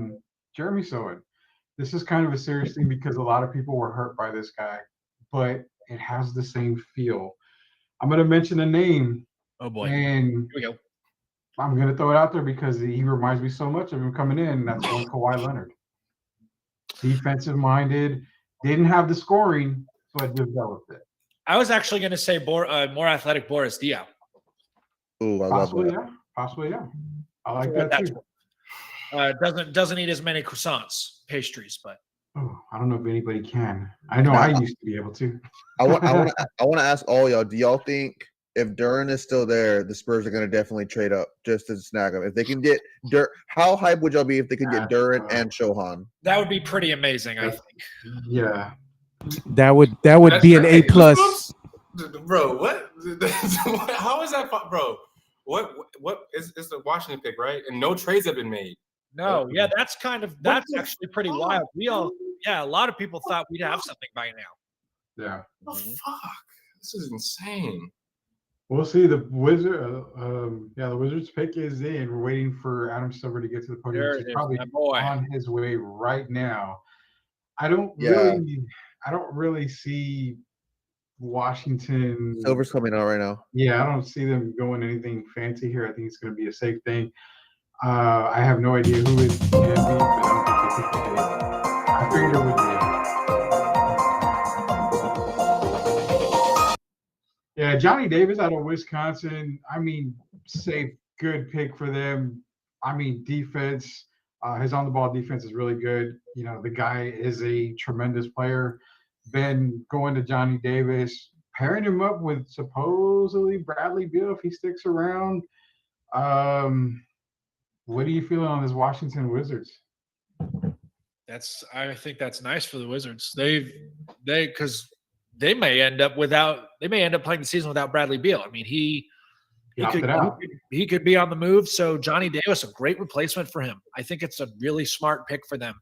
They're essentially trying to prepare themselves for life after Beal. They got Johnny Davis? Yeah. Yep. Yeah. And Durant is still on the board? Yeah, Yes, sir. He has to be.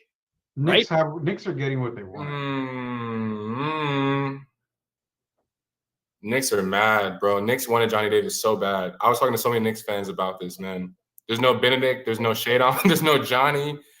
They can't get a center because they want Mo Bamba, and they're about to ink Mitchell Robinson. He made that clear on social media. So what do? They have to trade it. They have to, right? You would think. It's possible. Helmet up the Spurs, man. AJ Griffin. Oh my God, Ben. What did I tell you? AJ Griffin's gonna fall to the Knicks. Bro, that's certainly interesting. Yeah, definitely Johnny Davis is a good replacement for Bradley Beal. I mean, if Bradley Beal does bounce, even if Bradley Beal does stay with the Washington Wizards, that's a nice little 1-2 punch for Washington right there with adding Davis. Jalen Duren still out there. Spurs fans were hoping he would have gone at number 9. Spurs ended up taking Jeremy Sohan. Is this where we see? He's taking Lonnie's number. There's a new number 1 in town. Possibly. I'm so happy, bro. Possibly. I'm so happy. I'm so ecstatic, bro. Oh my God. This guy right here. I'm gonna pass him. Oh wow. New York is gonna surprise you here, dude. Yep. Don't look at the pick, Evan. I just saw New York's pick as well. So damn what I look like now. I'm good now. I'm content. I was nervous. I had a pee earlier, but we're good. Let's go. We got a comment here from Justin Wright. He's watching us on YouTube, and he says Rob Thompson not on the Sochan train. He says he tweeted the pick will be a mistake. We shall see after summer league, because I guarantee you will be eating those words in about 3-4 weeks. Because Jeremy Sohan is that guy. Stop playing with him. The Knicks are on the clock right now. Their pick is actually in. We'll see who the Knicks get. Now, Ben, I want to throw this out here. After the Knicks, you've got number 12, Oklahoma City. Bro, look at this dude, bro. Look at this man. He's got a major trip, dude. If Durant is still there, Durant and Chet, can we be talking that combo? That would be kind of nuts. Yo, that's what they wanted. That's what they wanted from the. Would you rather go Durant and Mark or Mark Williams? You got to go Durant here, bro. Durant. Durant, he's better talent, but the Knicks are going Durant here. And then Mark Williams. No. It's going to be Durant, and then Mark Williams is going to be picked 15 because Charlotte is going to pick whoever they think Cleveland may steal in front of them at 13. Because Cleveland's not taking they're not taking Mark Williams at 14. That's stupid. That's dumb. So watch for. Fuck, dude. Hold up. We'll see what the Knicks do here at number 11. The pick is in. We're waiting for Adam Silver to hit the podium. Give us the pick. You know, you still got some pretty good guys out there. A lot of talent out there. Tari Eason, Mark Williams. One of the guys we talked about in the pre-draft show, Malachi Branham is still out there. One guy that's here we go. Was named Mexico. Knicks are on the clock. Adam Silver is coming out. Bro, And we will see bro, who the Knicks are getting bro. at 11. bro, we didn't fuck it up. They did. They fucked it up. We did it. They did. Hey. They did. All right, bring it Hey, in. So I got a Shams bomb and a Woj bomb. Drop it real quick. Adam Silver The has Knicks, the Knicks are moving Usman Dane to OKC. Okay, so that was the pick. Yeah. Knicks All are right, moving. Joe, I Joe, please. I Gotta repeat, man. saw New York Knicks taking Usman, and that was gonna be the worst case scenario, bro. He wouldn't even make it two games in Madison Square Garden, bro. That is insane. All right, the pick is officially in, so we're gonna go ahead and transition.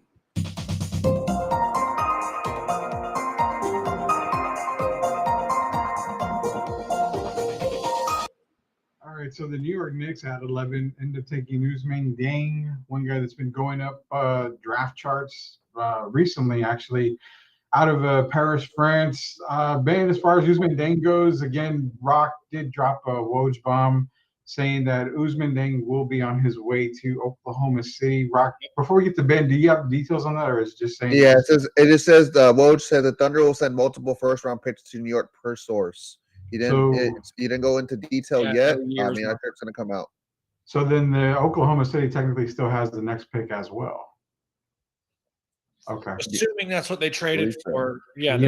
The Knicks, futures. they picked the Knicks picked for them. I assume they'll pick for the Knicks with Probably. the 12. Okay. All right, Ben. Usman Deng. Unless Evan, you want to give us a background on Usman Deng? Yeah. So Usman Deng is in that Giannis early Brandon Ingram, rookie year Brandon Ingram build, the skinny wing that isn't a forward because he's too damn skinny. But ideally, man, in OKC, if you're looking at somebody who's like another version of Poku, but like a more athletic version of Poku, that's exactly what you're getting. He's a point guard in Brandon Ingram's body, but doesn't have the point guard abilities. But he has the ability to put on the floor, find the guys. He doesn't have a string-like handle like a point guard, like I'm saying. But everything else is there. He just can't really finish at the rim. A lot of inconsistency in terms of shooting, in terms of getting to a spot.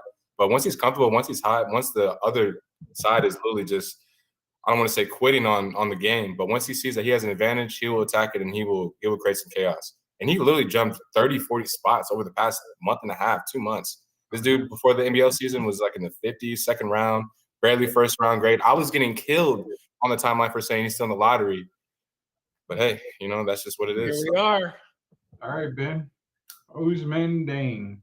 Yeah, project. This is a project pick. I'm going to use the restroom. He lines up with OKC's. He lines up with their timeline. They can afford to sit on him for a couple of years and let him progress. They've got a couple other guys they're doing that with. Obviously, they have Chet Holmgren, so Jang shouldn't be playing over Holmgren by any means or anything like that. So this was fine. And for all we know, this could be a guy. I mean, he could get moved again for all we know, depending on how the rest of this night goes. So I'd be curious to see how that goes. I'm curious to see who essentially the Knicks or the Thunder are picking for the Knicks. Yeah. So the possibilities there. I don't think it's come out right that this is going to go for the Knicks at 12. I mean, we'll get the details as it comes a little bit more here. But Usman Deng is the pick for the New York Knicks at 11 on his way to Oklahoma City to join fellow draft pick Chet Holmgren, who was drafted number 2. Let's jump ahead. I mean, say that number 12 is for the Knicks. I mean, right now you're looking at best available. You still got Jalen Duren out there, who if the Knicks were actually going for Duren, why not take him right there? I mean, you could even had AJ Griffin at that spot. So I can't see why they would maybe trade down one spot. It has to be something else in that trade when it comes to the Knicks. I still think this might be Oklahoma City's pick right here, which if it is, they can go so many spots. I mean, they can go AJ Griffin. They can go just snap. The Thunder still have the 12th pick. Yeah, that's what I was saying. It doesn't make sense for the Knicks. You don't say. It doesn't make sense for the Knicks. Ward said that's not part of it. One spot down. So Sam Presti is just building building a nice team up in Oklahoma City. Multiple firsts, not including 12. How? Yeah. How? Because And they have all of those future first rounders. I mean, Yeah. they essentially own the rights to like 5 8th graders right now. Yeah. But for Yeah. Usman, bro, Well, not I like, just saw who they're taking. I'm not going to spoil it, and it's a pretty good player. I mean, you they might as are well having just a say pretty it. You good might as well haul. just say it. Nah, I don't want to ruin it for the fans. I forgot they even watched it, bro. I'm thinking this is y'all. I'm showing them this. I'm showing this is like a Zoom call, bro. How many people are joining us? Joe can What tell we're us looking that. like.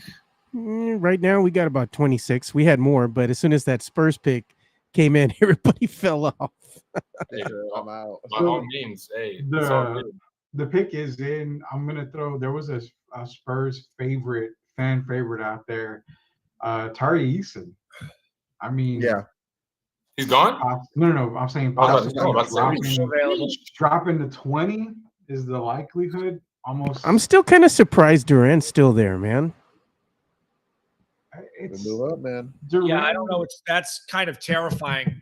Did his medicals not check out? What's going on? That's what I'm starting to think right now. Something's going on with him.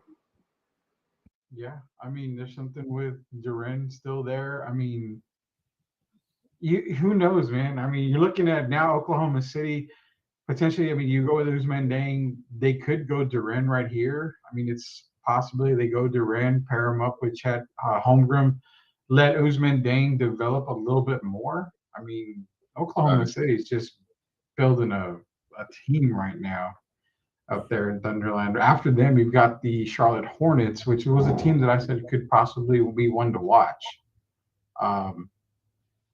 For sure. So we'll see. The pick is in for Oklahoma City. We will see who they are taking to join Chet Holmgren, as well as latest draft pick Usman Dang. This is the NBA Draft Show live for Project Spurs. DraftKings is also a sponsor. Get the DraftKings app. Use that promo code TBPN. Also, Spurscast with Paul Garcia, San Antonio Spurs' first podcast is on Project Spurs. That is a Spurscast with Paul Garcia. The San Antonio Spurs do still have the 20th and 25th pick. And as Ben alluded to earlier, this draft is going super fast. Did they just make the shot clock, For real. seconds for this? Because this is going way, way fast. Yeah, Adam Silver is I here. think they knocked it down from 10 minutes to 5. Yeah, so it's going super fast. Adam Silver's podium. Joe, can we get the jingle? The pick is in.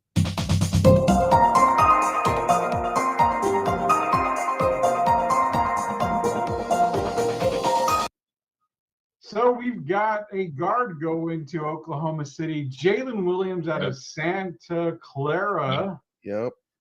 This is going to be, you got a guy who's a perimeter shooter. He's got a great feel for the game. 18 points last year. Shot 39.6% from three-point range. Really good player here. He went before Jalen Durant, bro. Something we did mention something about Jalen Durant here. Ben or Evan, Jalen Williams out of Santa Clara, first team all WCC. What do we got as far as Jalen Williams goes, and how does he fit with the Oklahoma City Thunder? So right now he would be the small forward next to Giddey in the second unit. That is next to Trey Mann. They don't really have like a solidified backup point guard. I know, what's his name? If he's still there, I have to think about the top of my head. Right now, they don't have any identity, but they're taking BPA, and this kind of means Lu Dort may be on the move. In all honesty, and I like Lu Dort too. Yeah, but his value is skyrocketed right now. He has a year or two left in his contract. Great deal. And when you think about it, Jalen Williams is a bucket. Jalen Williams honestly reminds me a lot of Shea, besides the point guard ability. Honestly, when you think about it, he's a wing. Not really the best defender, 3-level scorer, saucy, string-like handle, is a hooper, not just a basketball player. This dude is solid. So, yeah, that second unit in OKC. Yeah, and, this kind of brings up the for Jalen Williams because recently you've heard, rumbles, Ben, Shea Gilchrist-Alexander, along with Lu Dort being mentioned as a package deal in a trade. And that package deal was for Bradley Beal before he opted out of his contract. But could we possibly see Dort and maybe SGA on the move now that Jalen Williams is going to Oklahoma City. OKC has so many players and assets to move. I mean, that graphic they just showed, I think it was 18 picks in the first round through 20. Bro, what did I tell you? AJ Griffin is still on the board, bro. Like the Knicks traded back and didn't take AJ Griffin, who is a New York kid. Like, what are the Knicks doing? How is it that every year the Knicks find a way to do something dumb? They are the East. They might be the East Coast Kings. They might be. The Cows are taking AJ Griffin, bro, and that's a tree fall. I know you're not the biggest fan of AJ Griffin, Evan. Would you take AJ Griffin at 20? Oh yeah, yeah. Oh yeah. No, I mean, I don't know. I mean, yeah. I've heard you. I've heard way more comfortable with him at 20. It was just he was a 20? reach at 9, but 20 is a steal. Bro, yeah. But let's say Duren and Griffin are there. Who would y'all pick? Oh, if Duren's still available, him for sure, bro. That's easy. No question. Yeah, no. Evan and I are on wavelengths right now, man. For real. The thing with AJ Griffin, bro, is that I want you to look at the Spurs roster right now. Let's say Keldon is still on there, Devin's still on there, right? With or without them, let's say they're somewhat expendable. Let's just say that, right? AJ Griffin isn't the best replacement, bro. AJ Griffin can't play defense. He can only shoot and get to a spot off the mid-range, bro. Catch and shoot from three is solid, is there. But let me tell you, bro, that form and how he loads up his shot will literally have his knees buckle by contract 2, contract 3 guaranteed, and he will not be in this league for 10 years plus, bro. Medicals on his side. And it's proven. He was a top 6 talent. People were even talking about 3 months ago. You remember Ben? People talking about who would you rather take, AJ Griffin or Banchero? Remember that was a little bit of discussion, like a little bit of small amount. Maybe at the very beginning of the season. And it was a little bit towards like February, a little bit too, kind of before March, and they had that run. But here's the thing: AJ Griffin was shooting on all cylinders, the best shooter percentage-wise. Yeah. Form looks good, but dude, he had a stretch of games where he was just on fire, I think is what it was. But Banchero had been consistently great all season. Like, if the conversation happened, it was very brief. And it was small, but it was a lot within the draft community just because how high we were on AJ Griffin. All I'm highlighting is how far that man plummeted, bro. Literally, and he's ripped. This dude is a ripped individual, man. I can't tell you all the insight that I had from him for these workouts. I can't wait until I can.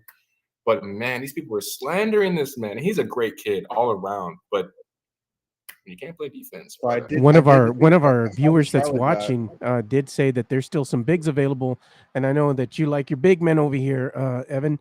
You still got Duren, Kessler, Williams, and Eason. Say it again. I said you still have your big men in Duren, Kessler, Williams, and Eason. Yeah, so Kessler, that's where you just lost me. Yeah, I was like, huh? They just went through one and out the other.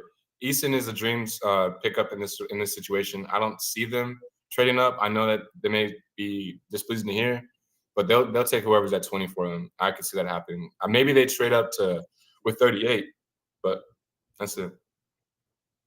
Rocky, what you eating?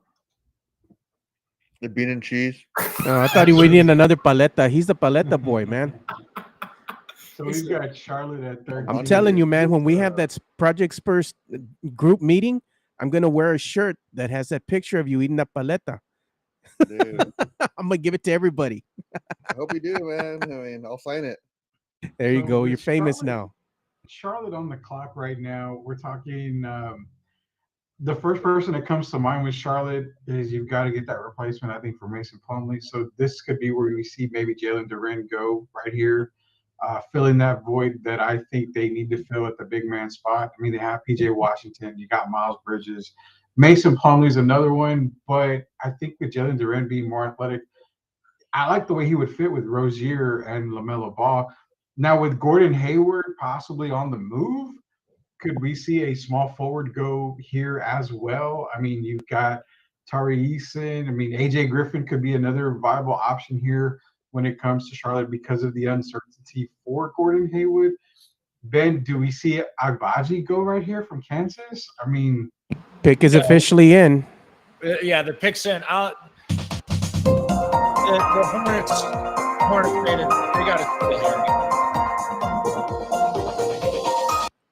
Yeah, this is where I was thinking they were going to go before they made that pick. Jalen Duren.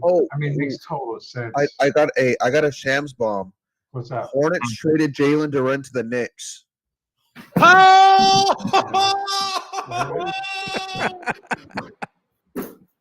There it is. So the Knicks. Wait. Hold on. I'm What? confused. Hold on. Espérate. It says No, Woj it's not tweeted. the Knicks. It said Woj tweeted the Pistons are acquiring Jalen Duren, but Shams tweeted the Hornets are traded. What is the going Knicks. on? I don't know which one to What believe. is going on? All right. So with Woj being on ESPN, he's probably going to announce it. Well, here. Woj Just a says the little bit on Pistons are screen. acquiring Jalen Duren Yeah, at that's number what I'm saying, 13 but in a Shams said trade. Shams said the Knicks are acquiring him. Either way, the Charlotte Hornets are taking Jalen Duren. He will be on the move, according to either Shams or Woj. So it'll be either to the Pistons or to the Knicks. Wow. But we'll see, because now with the Pistons, if the Pistons end up getting Jalen Duren, that would pair him with Jaden Ivey. That would probably be what instant gratification in Detroit. If he goes to the Knicks, to me it's kind of weird, because you could have picked him at 11 and saved yourself the trouble. So No, but they gotta. But the Knicks gotta. If he does go to the Knicks, if it is the Knicks, they got picks from the Thunder. true. And still got a guy that they like. That's a win for them.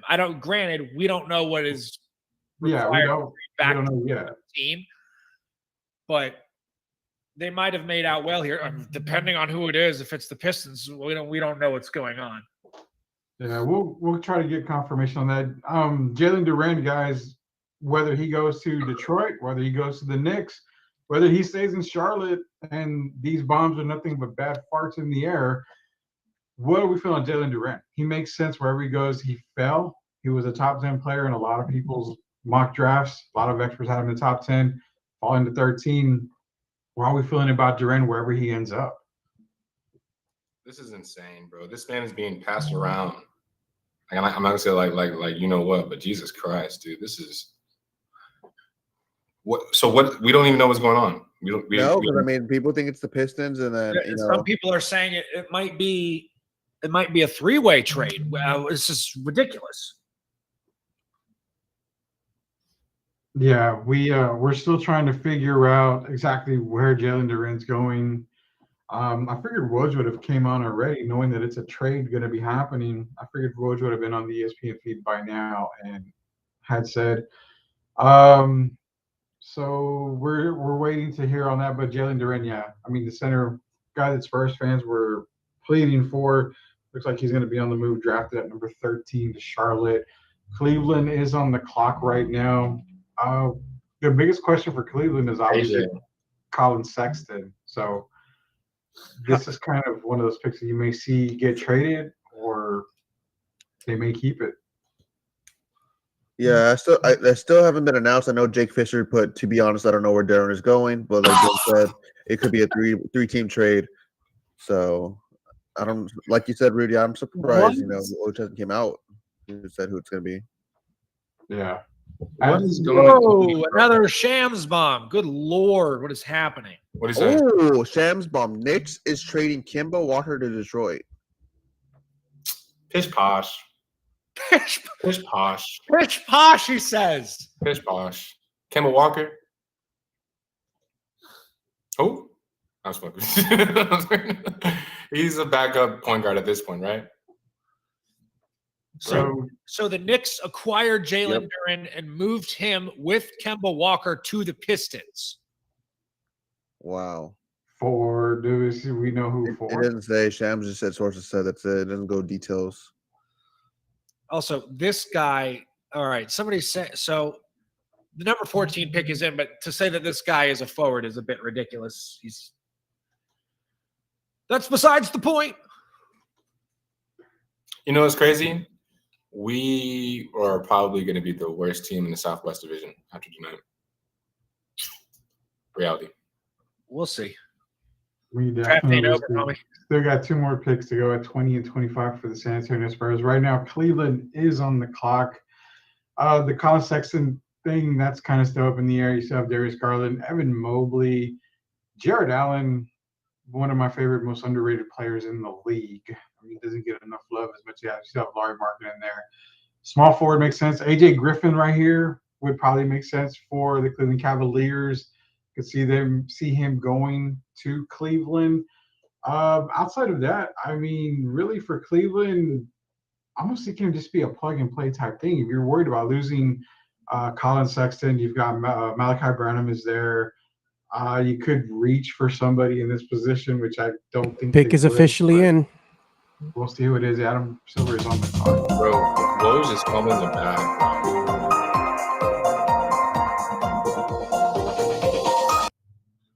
So Ochai Agbaji, I know I messed that up, I'm sure, Ben.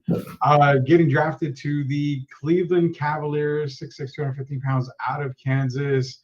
Give us the background on Agbaji. Agbaji, NBA ready player, good shooter, is going to space the floor for the Cavs. Good for them. Somebody out here said he was a forward, which is ridiculous. He's 6'5". He's not a forward. He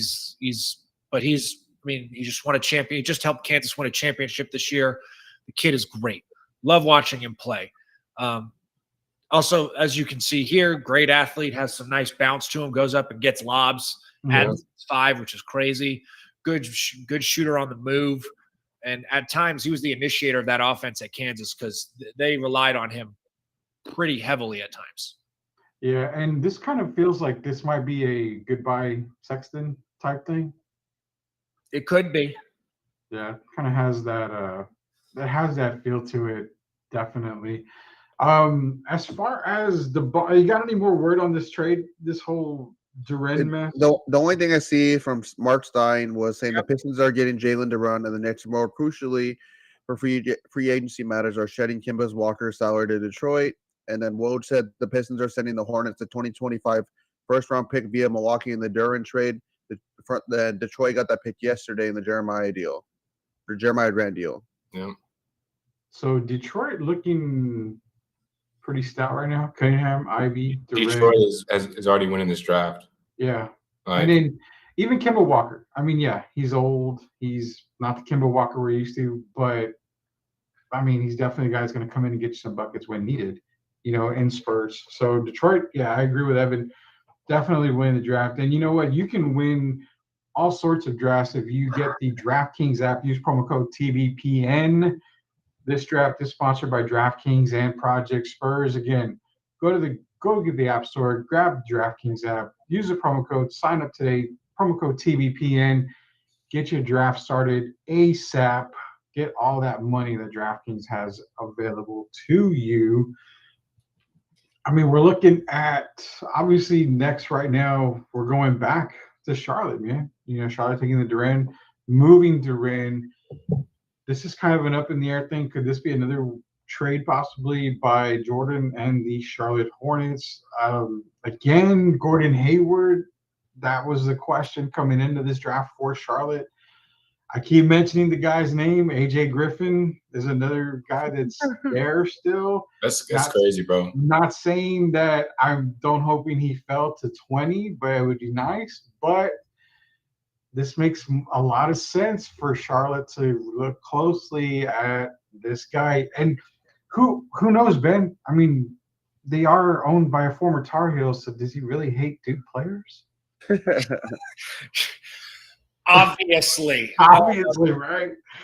No, I think there's no way Mark Williams makes it past Charlotte again. You would think not. They need him. Like you said, a Plumlee replacement. They get younger. They get more athletic. Potentially add more offense. So, to me, it's a win. There's no question. Like this is a pick they have to make. If they don't make this pick, they are done. There's no way around that. I don't care how much Michael Jordan might hate Duke players. Yeah, you've got to. I am a Tar Heel through and through, and you've got to take a Duke player right here. And that Duke player is Mark Williams 1. I mean, that makes all the sense in the world. You want to get better. You want to keep LaMelo happy. You've got to keep him happy. You've got to surround him with players. Mark Williams should be that guy here. Rock, social media has to be blowing up. I mean, everybody's still on the Sochan deal. Yeah, going up everywhere. So our own Paul Garcia, he said that Sochan said hearing his name was crazy. My heart was beating so fast. And he said, I feel like I'm fitting really well. They are very competitive. Like I said earlier, I tweeted, love the pick. Hope Sochan gets his, Fiesta hair colors, Fiesta colors. That'd be cool. But I've been seeing mostly positivity around it. People are wondering, who's going to be going at 20. Like we talked about with Evan earlier, that'd be dope if they get AJ Griffin. Or a lot of people, like you said, a fan favorite like Terry Eason. So the pick's going to be coming up soon. It's going by fast, man. I just got the Hawks pick, and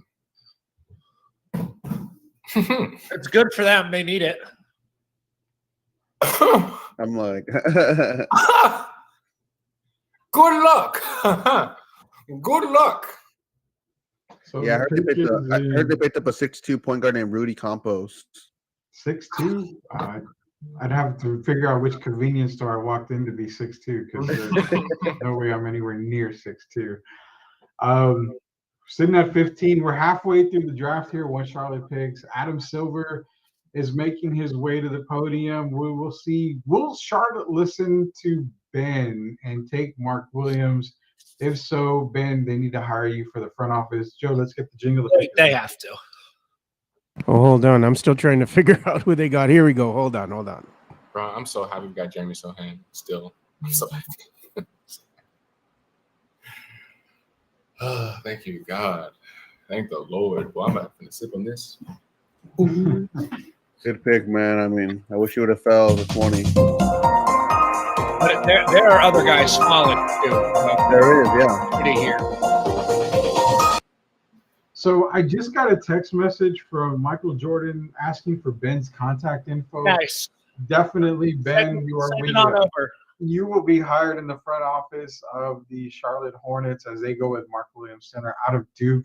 Much needed. When you talk about filling voids and filling gaps for a team, this was a must. Absolute must. Great pick by Charlotte. Ben, Mark Williams. Yes. That's the tweet. Yes. Mark Williams, yes. That's the tweet. Send. That's the basic pick there. No, in all seriousness, great pick for them. The defensive guy you need, again, Plumlee replacement. Really good rim protector. He's got wingspan for days there. I said it now. Yeah, just good pick for them. All right, Evan, as far as Mark Williams, I'm sorry, Ben, as far as Mark Williams goes, Evan, perfect fit for the Charlotte Hornets right here. Fills that void. Now you can kind of just say, Plumlee, take a seat and relax. Well, Plumlee isn't honestly like the best starting center, but Mark Williams is something you would be very happy about and be very not only excited about for the future, but with LaMelo there, he's going to be thriving. Mark Williams is no real threat on offense, but he can be set up for easy dunks. This man's standing reach is how far away from the rim, Ben? What, 4 inches, 5 inches? His standing reach? Yeah, he's almost grabbing the rim standing up. Yeah, it's a little tip action there. So I'm gonna tell you right now, if Mark Williams has LaMelo next to him this whole career, this guy will look like a DeAndre Ayton without shooting. This guy will look like a monster. He'll look like the best of Robert Williams in the playoffs. Like, he has a body that will be filled out, that he is a force in the paint. Blocking shots, a little heavy feet, yeah. Not the best passer, yeah. But I think he's an underrated passer. I'll give you that, yeah. Makes good reads. They don't always end up as assists. Yeah, facts. Yeah. He's he's not even close to a project pick per se, but he's not as strong as what people think. He actually reminds me a lot of rookie year Jakob. Literally the same style of play, same prototype, a pick and roll threat, a drop coverage big. Every team needs a drop coverage big, and he's going to be a solid veteran in this league for many, many years. Safe to say that, and again, I'm not bashing on this guy at all, 100% not. But with Mark Williams, is it safe to say Tyson Chandler with a better basketball IQ? I've never actually heard that before. That's actually fairly good. And these comparisons. Say that one more time for me. Tyson Chandler with a better basketball IQ. Not bad, right? I don't hate that. Yeah, right. Rim protector. He's just going to grab lobs. He's not quite as athletic as Tyson was, but I don't But he hate makes that up for it. comparison. Yeah, he makes up for it with his passing ability. Because Tyson Chandler wasn't a great passer. I mean, let's be real. But with LaMelo there, you can have that Tyson Chandler vibe, lobs, just get to the basket, be around the rim, block shots, yada, yada, yada, yada. Definitely a great piece. Atlanta Hawks, apparently you guys know the pick. I don't know who the hell they're picking, but Atlanta Hawks are on the clock. With all this John Collins trade talk, does that factor anywhere into this pick for Atlanta? Probably a little bit, but from what I've seen, it looks like John Collins is going to be a Hawk to the end of the night. Ooh. Okay. That's what I've seen. And you're in the A. You're in the A. You got all the sources. You in the hood. What do you think crazy. about the Pistons so far in their picks? Do you think they're winning the draft at this moment? By far. 100%. Yeah, by Yeah, far. dude, Ivy and Duran, man. That's actually insane. Yeah, I mean, and they're not really giving up players in any of these trades. I mean, they're just gaining players. I mean, they're loading up. As it is, Derek Gervin just shot me a text saying Detroit basketball. No, you got to say it like they do in the arena. Detroit basketball. Yeah, he said the Pistons are back, and I mean, you can't really say that they're not, man. I mean, they're loading up, and he's talking about Sadiq Bey. He's talking about you still have Killian Hayes who can actually. The come pick is through. officially in, Rudy. Pick is in, Hawks.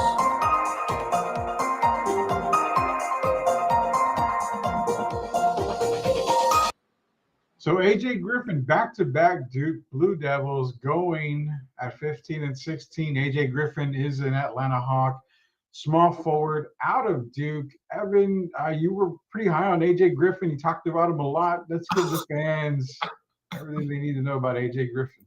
Don't lie to the fans now. Don't lie to the fans. AJ Griffin is a solid, should have been a top 10 prospect, but ideally, like he has a lot to work on defense, man. Off ball, on ball, shooting's there. That's great. But the medicals in his knees, man. In high school, look at his high school tape. Amazing. High flying, dunking everything.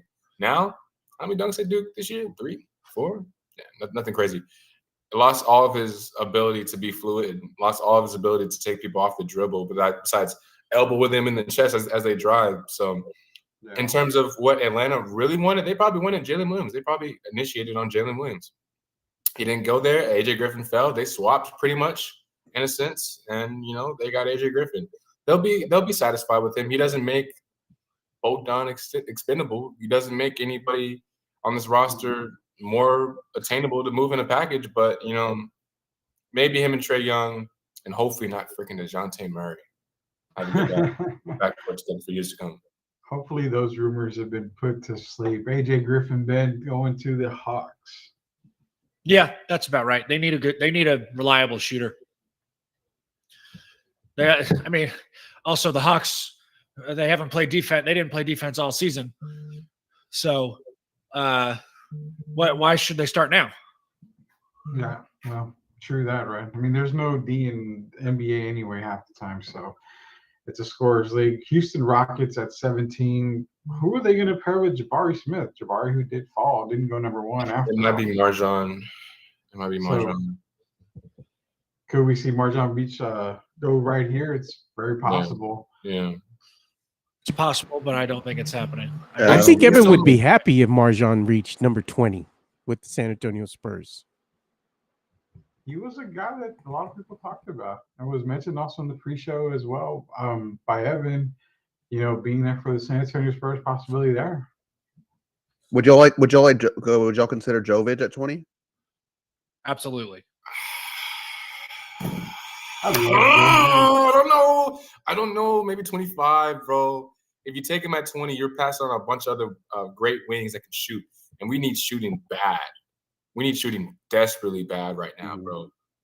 Like, can we get a Christian Coloco? Is that too late at 25? Is that a reach? No. Yeah, Coloco should be there at 25. So actually, if you could get him and Dallin Terry at 20. Spurs. Listen, if you're a Spurs fan listening to this and you love Torrey Eason because of the few popular accounts, no shade, great accounts, everyone's doing their job right. You need to look at Torrey Eason's tape. He was definitely not a top 15, top 16 lock. And if you're trading up to move to get Torrey Eason, you're influenced. I'll be real. Yeah. You're influenced. So him not being traded for by the Spurs, because I'm gonna ruin the pick. If you allow me to, can I ruin the pick? I think I just did. Yeah, he's going to the Dare Rockets. you? Yeah. So literally, with Torrey Eason as a Rocket, we're not gonna hear the end of it. Oh, we should trade up 3 spots.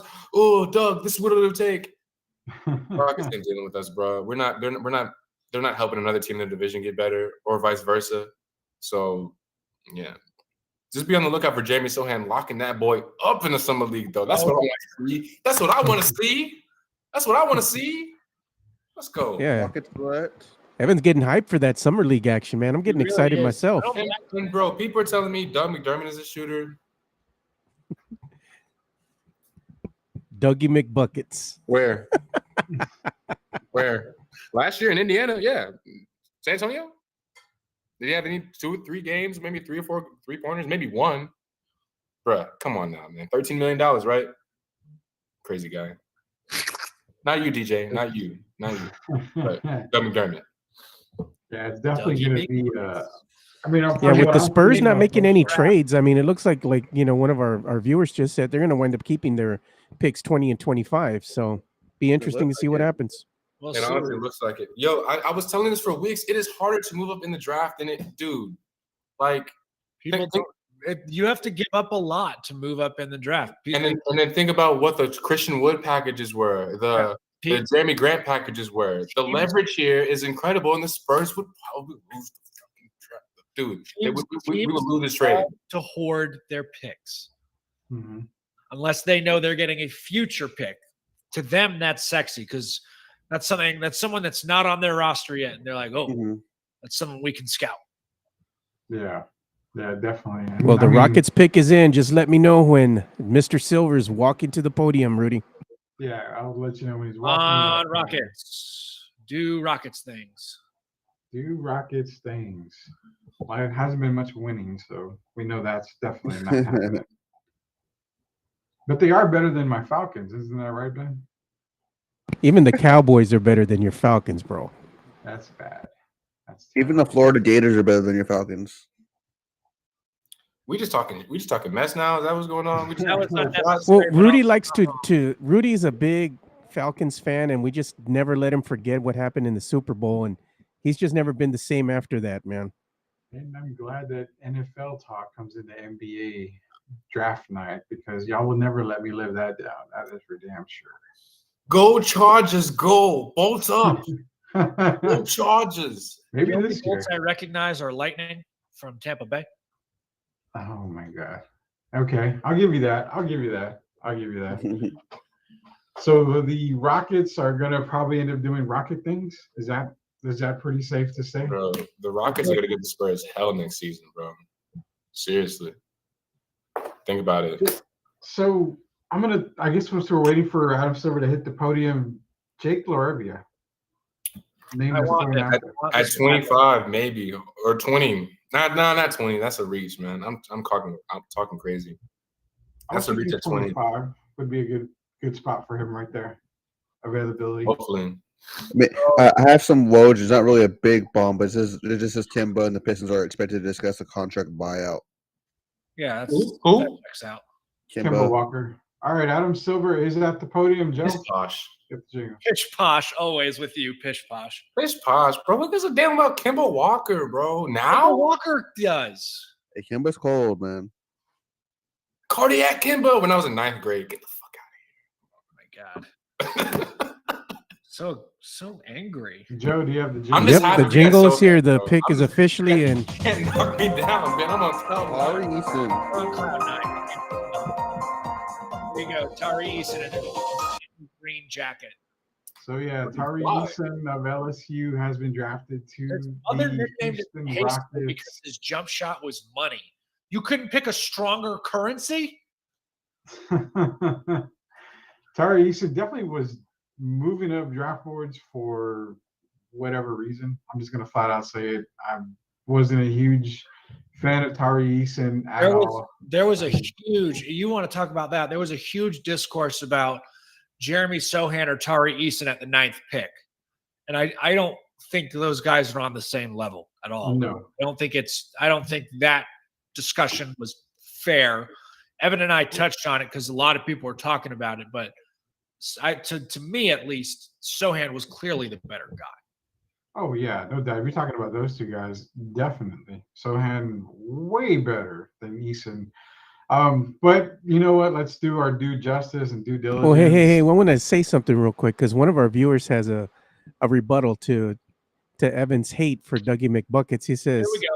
I know it is. That's I know not it bad. is, He Joe. says, "What? I'm talking to him right now on Twitter. Why the McBuckets hate?" He said, 42.2%. He goes, Doug shot 43% from the 3-point range last year. So why they hate Evan? On how many shot attempts and how many games was he the clutch 3-point shooter we needed?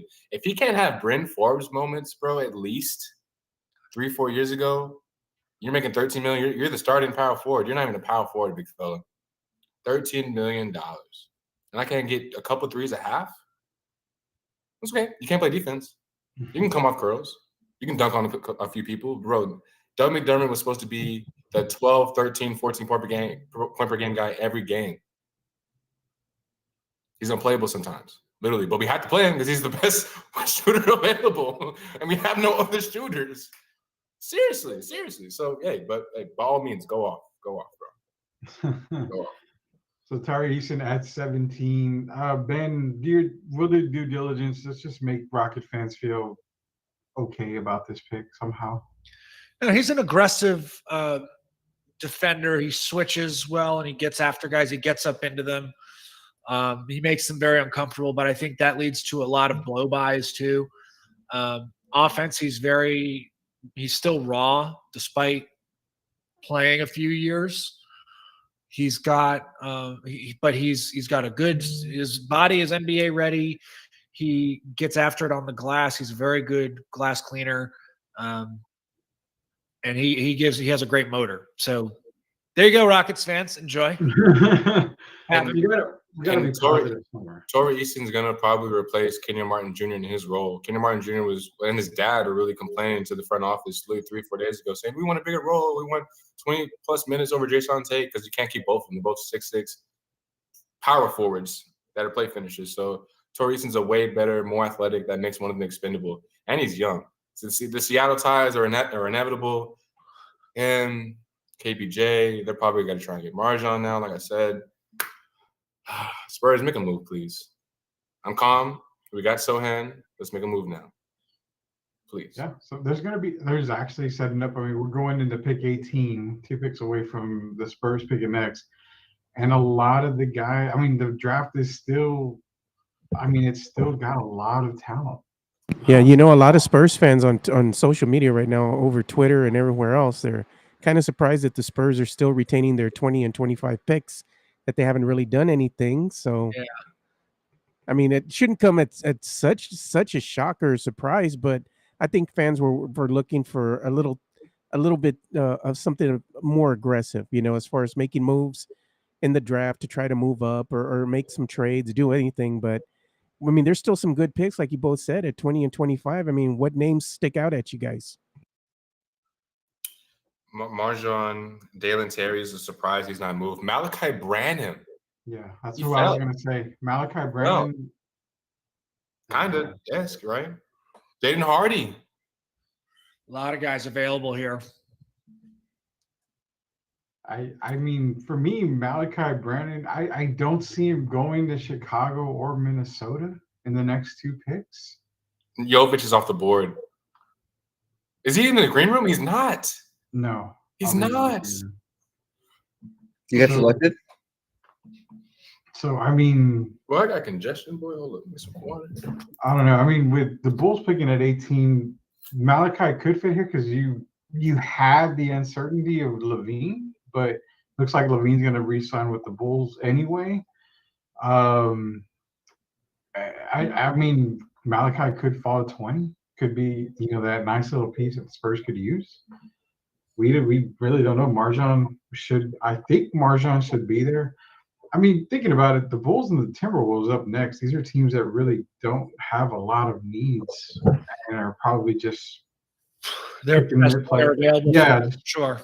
Best player available. They don't have very many needs to fill. So, yeah, this is where You may even take a project. Could a Jovic go in here, one of these two picks, just to have him and let him develop? I mean, I don't know. This is where we could see a reach. I just feel like Spurs fans don't want Jovic because they have PTSD from Luka. So different players. Pick is officially in. Much different. Pick is in. Adam Silver. We got the jingle.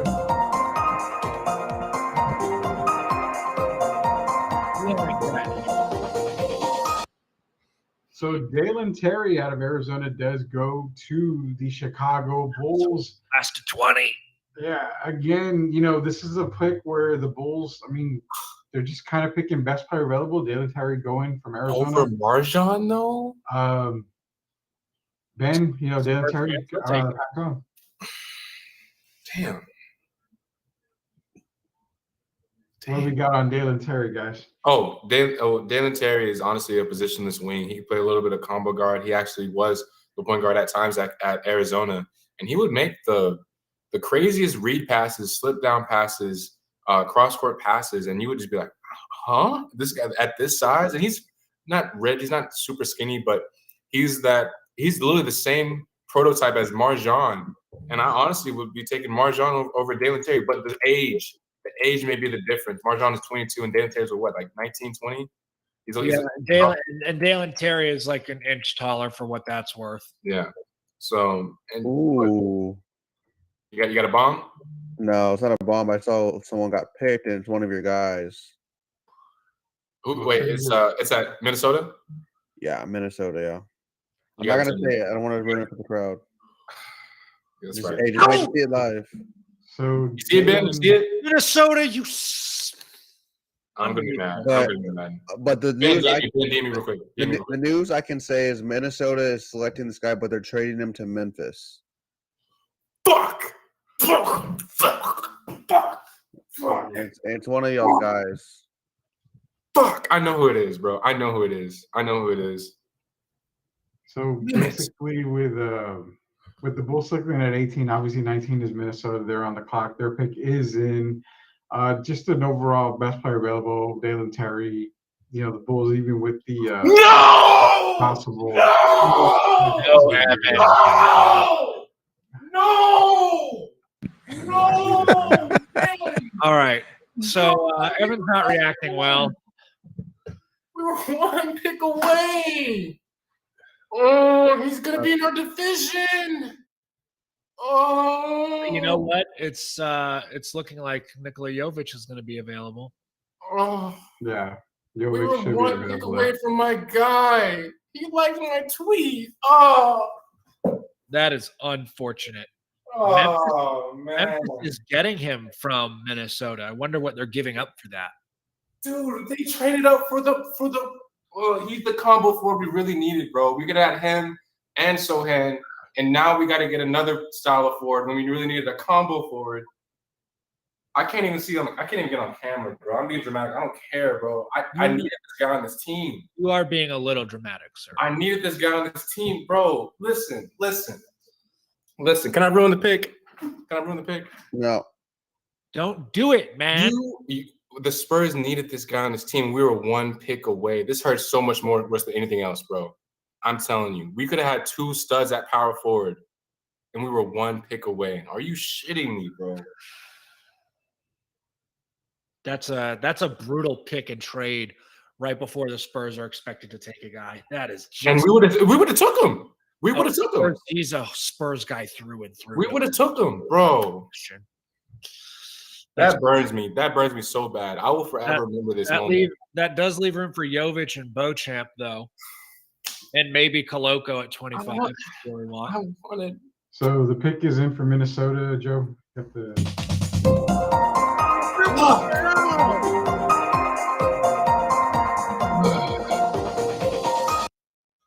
All right, so obviously Minnesota breaks the hearts of Spurs fans everywhere as Jake LaRavia does go to Minnesota. I think it's a lot higher than a lot of people were expecting him to go, but he is on the move to Memphis. Jake LaRavia from Wake Forest, very versatile forward. On the move to Memphis. Memphis is getting the gem right here. This dude he is quintessential Spurs. That's what hurts so much. That was a guy I think everybody had the Spurs getting at 20 or 25. And the fact that Memphis swooped in, traded for him, had Minnesota pick him at 19, and they're going to trade for him is brutal because now you got to go see Jake LaRavia all those times with the Grizzlies, and you already don't like the Grizzlies. This just makes things worse.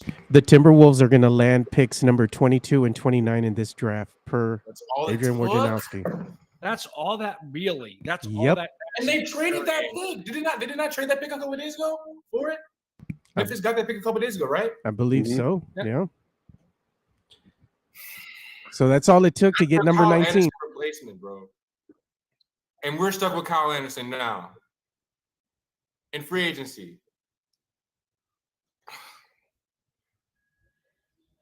So Seth next. See, the is Spurs are on the clock.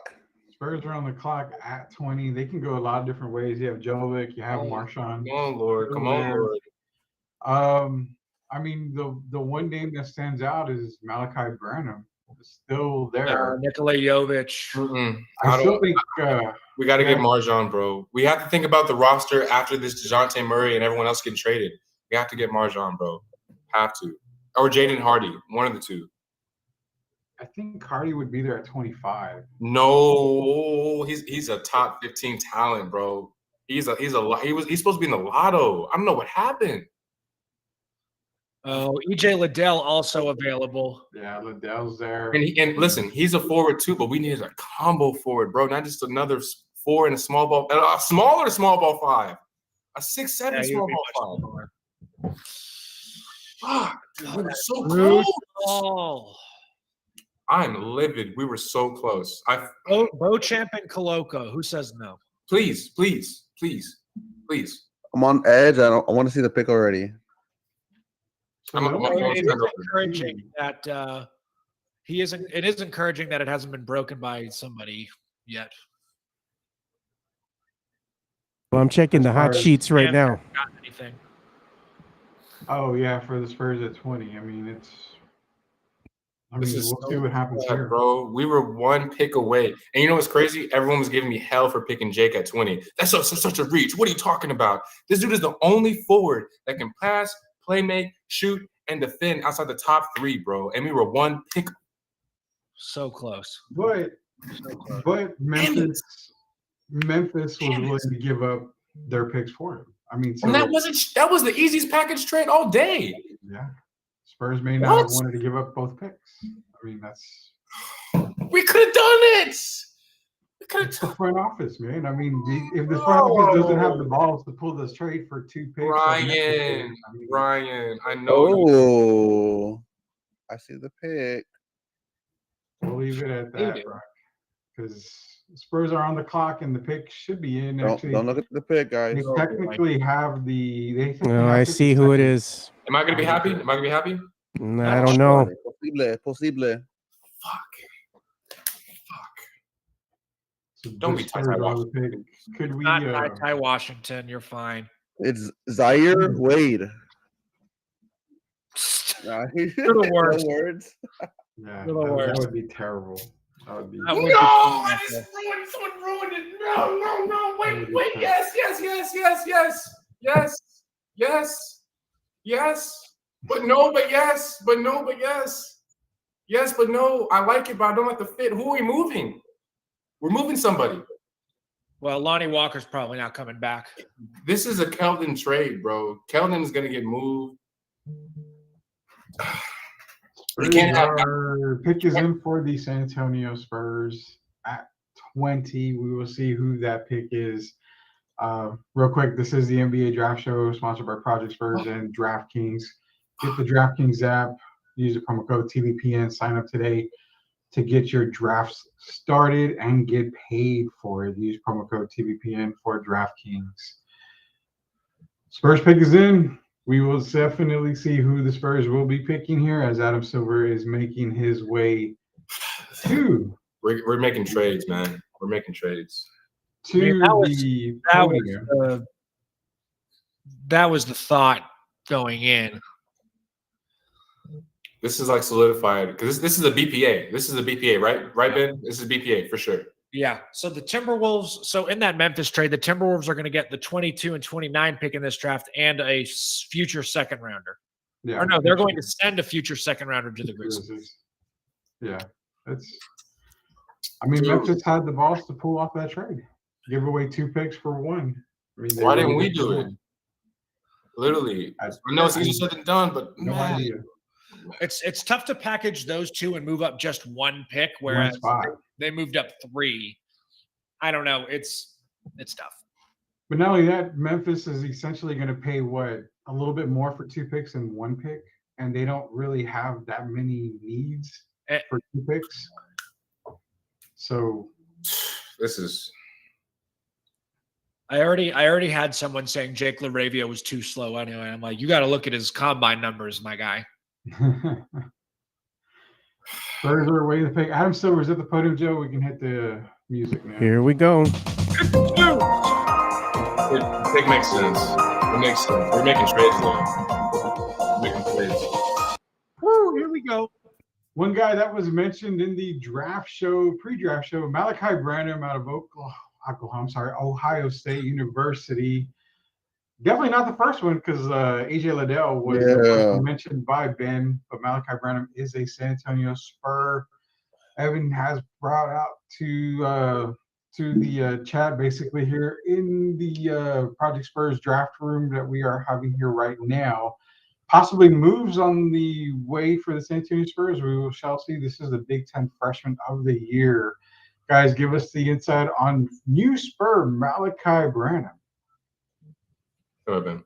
Oh boy, good pick and roll shooter. Again, was EJ Liddell's best teammate. I mean, he's just a good shooter. I think he's got nice defensive potential here. I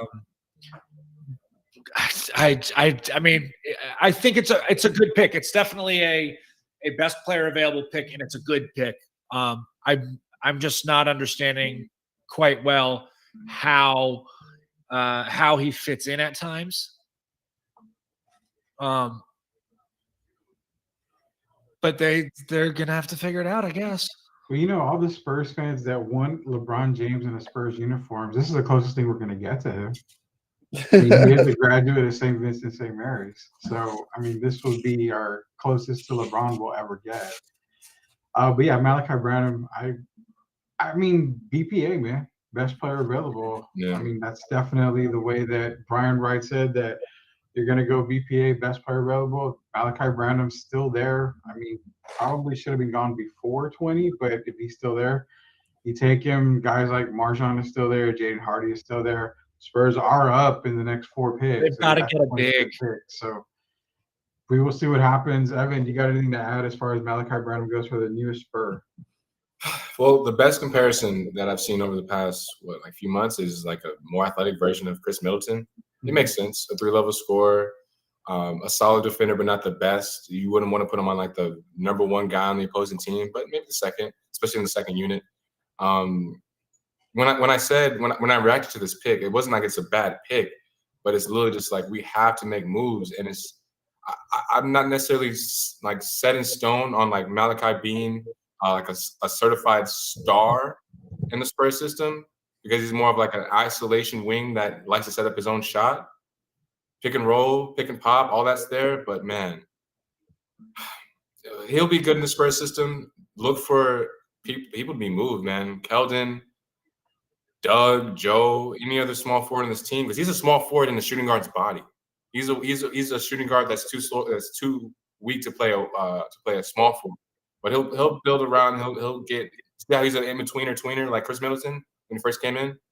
But he's 6'5", so yeah, we'll see. I like the pick. Don't get me wrong, I like the pick, but yeah, and this is BPA. Brian's BPA, so yeah, and Malachi is probably the nail in the coffin for Lonnie Walker. I mean, it's probably going to be let Lonnie walk, let that $7 million go. You're going to pay Malachi way cheaper than you're going to pay Lonnie Walker. So yeah, I don't think this is I think this is a thank you, Lonnie, for what you've done. This is probably the end of your Spurs career with Malachi being picked here. But, you know, the Spurs do pick in a few picks here at 25.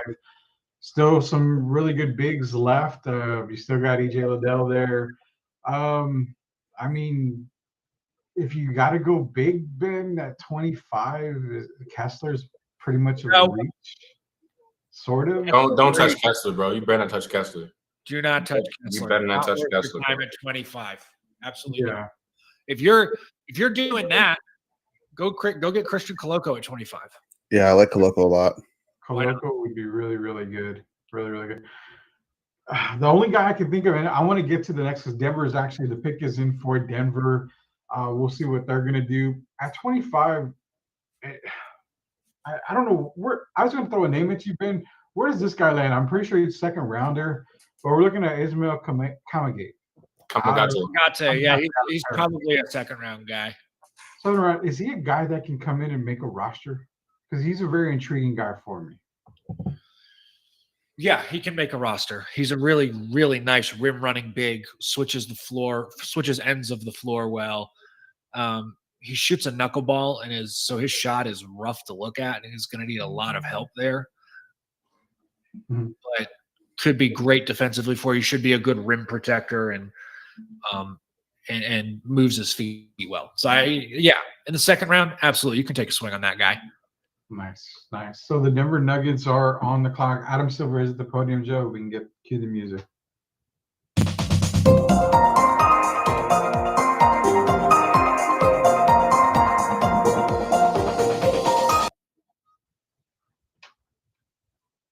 So they are actually announcing the trade that was with the Thunder and the Knicks.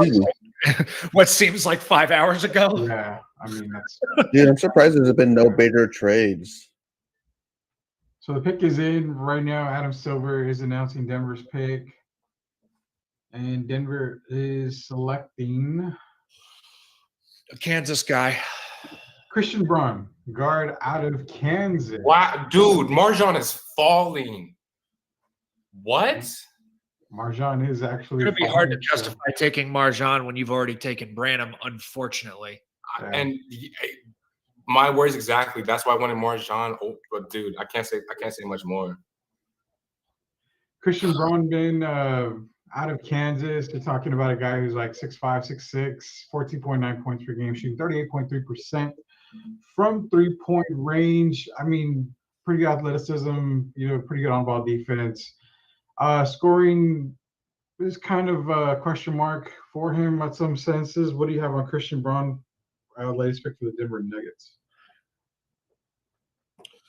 I mean, Christian Braun brings the energy every single time. He's that tweener bench piece that'll be knocking down a couple threes, that'll get you athletic plays, that'll just be a filler that every team needs as a small forward. I don't want to give him a role, but if he were to be a Josh Hart without the defensive assignments, you give him 20 minutes per game. Now, with Denver, you're gonna have to have a lot of length and a lot of girth to guard small ball fours, and I don't think he can do that. But maybe he lit it up. If they're choosing him over Jovic or the other great shooters, EJ Liddell, man, he must have lit it up at the. By the way, Evan, you're going to laugh hysterically at this Minnesota pick. Well, it's technically Memphis, but it's one of the proposed ones that they're giving back. Is it? No. Wait. I have one guess. All right, go. Is it Kennedy Chandler? No. No, but it actually might make you laugh harder than Kennedy Chandler. Let me look at my big board, bro. No way. There's no way. I know exactly what name you're thinking of. There's no way, bro. So the next pick is we'll see then, sir. Yeah, the next pick is Memphis Grizzlies. Technically, it's going to Minnesota from the Jake LaRavia trade that happened. I know who it is. No, listen. This was mocked. Remember, this was mocked, Ben. This was mocked for weeks. It was? It was. Really? It was. Okay, I hadn't been looking at too many. I was trying to avoid them. But if you say so, that's pretty wild. I may be thinking of the wrong person. I'm thinking of I'm gonna shoot like him. Ready? I'm gonna shoot like him. Ready? Oh, hold on. Do it again. I missed it. No. No. Worse. Nobody's shot is worse than Sean Marion's shot, man. That was the ugliest shot in the NBA. He shoots from his ear, bro. He gets it from right here in 1 second. And bro. So it's a mini Woj bomb. Philadelphia is trading the 23rd pick to Memphis for DeAnthony Melton. Fair. They needed to do that. They were trying to get rid of 23 desperately. Mm-hmm. They needed to do that. All right, so the pick is in, Joe. We can cue the music for Minnesota's pick.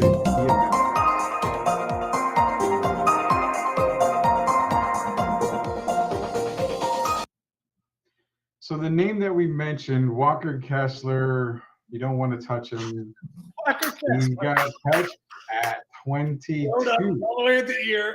So this will definitely go to the Minnesota Timberwolves via Memphis via the trade of Jake LaRavia. Again, Memphis does pick at 29. That pick will also go to Minnesota in that deal. Walker Kessler going to be paired up with Karl Anthony Towns, obviously backing him up there. I know Walker Kessler from his Tar Heel days. I mean, I know him from his Auburn days, obviously. Never really. You see, somebody agreed with me, man. I'm so happy here. C-Nix watching us from YouTube. Ugliest shot ever was Sean Marion. I'm telling you, man. That was the ugliest shot I've ever seen anybody take in the NBA. But effective. Sean Marion's shot was ugly, but effective. Just like Jamal Wilkes from way back then. Shows my age. Walker Kessler, Ben, just drop a little bit of knowledge on Walker Kessler here. Oh boy, you're gonna ask me to do it. Breathe. I'll do it, but I'll be rude. You first, and then I'll soften the blow. Walker Kessler is a walking shooting foul at the rim. Walker Kessler can't block a shot without his elbow hitting the guy in the face. Walker Kessler has the ugly shot in the draft. Walker Kessler is not our problem. Walker Kessler is a Minnesota Timberwolf, and he will be cold there forever. Thank you, Brian, for not bringing Walker Kessler. There you go. Walker Kessler, 7'1". I mean, he did lead the NCAA in blocks last year. Averaged, I think it was 4.5 blocks a game. Don't know how many of those are blocks in the NBA. He's not a guy who – it was a lot of secondary help. He's not a guy who can really stay with someone who's driving by him. He's kind of hoping he can get him from behind and, use his length to get some blocks there. It's like semi-chase down, like plod down blocks. But the shot is terrifying, like has been mentioned. It's really hard to look at and really hard to watch and think that ball is going to go in the hoop. But he played decently as a back-to-the-basket guy. I don't know how much they're going to need that with Cat there. I don't know if they're going to be able to play them together at all. But I imagine he starts as a backup for sure. Oh, excuse me. Yeah, Rock, social media still booming out there? Anything on social media, man? I mean, people are really hype about the Malachi pick. I've been seeing people didn't hype. They said that he could have been a lottery guy. I've seen a tweet saying that it could be similar to when they drafted Luka and Keldon. They're saying Sochan doesn't not that Sochan's going to be like Luka. No, but Sochan doesn't have to do much to be better than Luka. But Malachi has those Keldon-like vibes where Malachi could be the better pick. But Sochan relatively doesn't have to do a lot to be way better than what Sanamich was for the team. That's fair. Yeah. Because Malachi is probably going to be a better pick than Sochan, if we're being honest. Yeah, if we make room for Malachi Brandon, this dude's going to cook after maybe a year or two. He's going to need a year to develop his game. And put him out there. So do we have to go big no matter what coming up, or y'all going for? Wow. What's up? Next pick? So as part of the trade to acquire DeAnthony Melton, the 76ers moved Danny Green. Spurs legend. Spurs legend Danny Green and the number 3 pick to Memphis. Number 3 pick? Right. 23. Oh, the 3, Ben. I was like,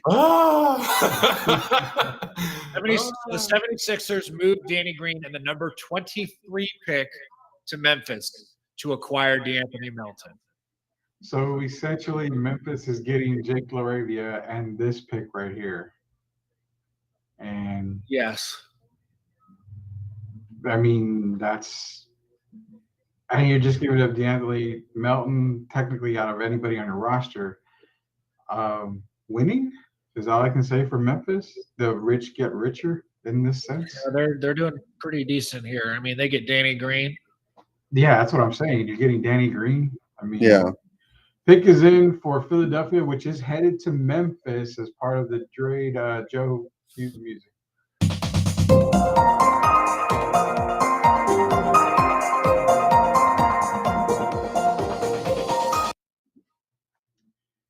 David Roddy, forward out of Colorado State. What? Nice pick.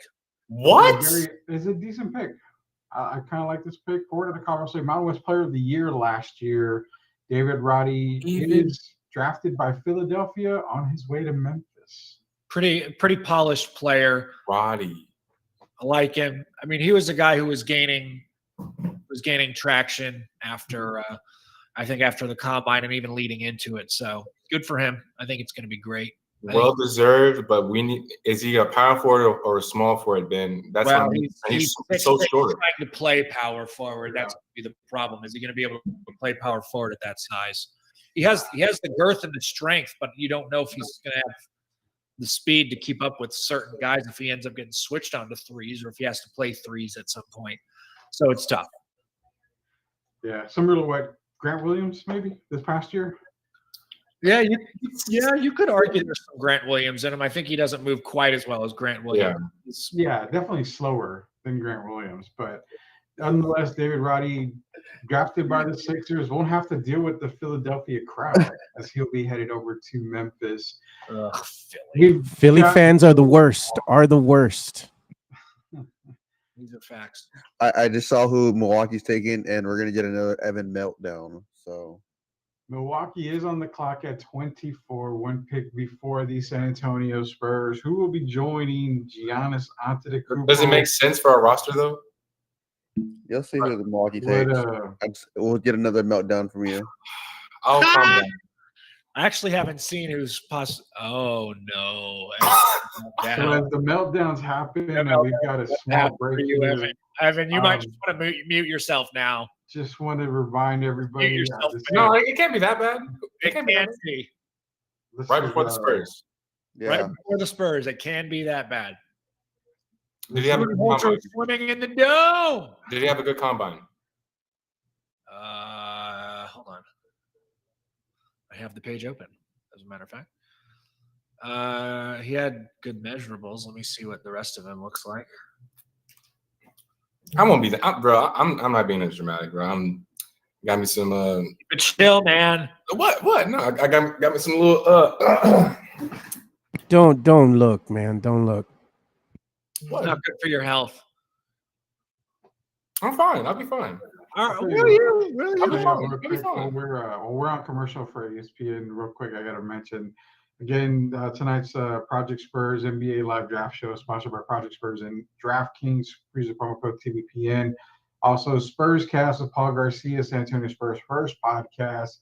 That is the Spurs Cast with Paul Garcia.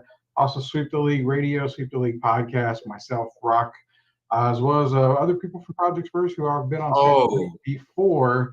You can catch us every single Wednesday night with the Sweep the League podcast. Evan saw it. You peaked. We told you not to. Yourself, Evan. I'm fine. Oh man. Oh man. He's dying on the inside. I know he is. I'm sweating. I'm sweating. It's okay. It's okay. It's all right. It's all good, man. It pains me because a lot of these other guys that were picked that we could have picked are in our division. Dyson Daniels, Torrey Eason, Jake LaRavia. These are some of my guys, bro. LaRavia one did hurt, man. I'm not gonna lie. That one stung. That one stung. Because it didn't take much to get it, but I mean, Wright didn't want to give up 20 and 25 just for LaRavia. Yeah, I mean, it goes back to questioning. You went LaRavia. I mean, two players make better sense? I have no idea. It's up to the front office. It's all I there. want a Danny Green. Insurance, though. Here's the insurance. Jake LaRavia or Jamie Sohan, one of them would have, I'm going to say guaranteed, but one of them should have panned out. And that's all you need is one of them to pan out. You would be great for both of them, but one of them guaranteed will. And now Malachi probably will too. But like the power forward position, it's BPA though. It's BPA. It's BPA. Fuck. Yeah, that's fair. So the pick is in for Milwaukee. Adam Silver working his way up to the podium. Let's see if there is another Fear the Deer type player right here, drafted at 24 for the Milwaukee Bucks. Heartbreaking. What is he going to do in Milwaukee? Whatever he wants. He's going to play for the Herd. He's gonna. Let's put it like this, Evan. There ain't much to do in Milwaukee, dude. So Adam Silver's at the podium, Joe. He can. Lonnie Walker just lost a free agent destination last week. That's pretty cool. It's crazy. So Marjan Beach, guard out of the G League, Ignite, going to Milwaukee. Middleton and Giannis Antetokounmpo, heartbreak all over this podcast. What do we have on Marjan Beach Camp? We like him. Yeah, there it is. Actually, but it wouldn't make sense to bring in Malachi and Marjan, but Malachi is a whole tier ahead of him, and he's a 3-level scorer as a freshman at what 19. Yeah, no, Marjan 22, a little older, still raw in most aspects, a better defender, but. The only reason why I like Marjan at 20 is I did not see Malachi being there at 20 at all. Nobody did for the most part, right? In all honesty. So, yeah. Marjan, they're gonna show it on the ESPN stream here, but Marjan Beauchamp has a phenomenal story. This is a kid. We will always be a fan of Marjan Beauchamp on this stream. I would like that on record. He was awesome. Great story. Tried to bet on himself coming out of high school. COVID blew up his season. Went to JUCO, parlayed that into a G League invite, and got to play on the Ignite team. Played well. Now he's a first-round pick. Love the kid. I mean, that's the stuff of dreams. Oh yeah. Go ahead, Rock. What do you got? No, I was just saying, heck yeah. I agree. I mean, I'm looking at his story right now on ESPN, and I never knew that about him, so I like that. Yeah, great so story, up man. next, Marjan is going up next at 25. I mean, Jovic right here. I mean, you have EJ Liddell still, partners in crime going up with Malachi Brown. Spurs can go kind of any route right here. To be honest with you, they got to go big. You would think, right? This would be the perfect spot for a big. They got to get some sort of big. I think a lot of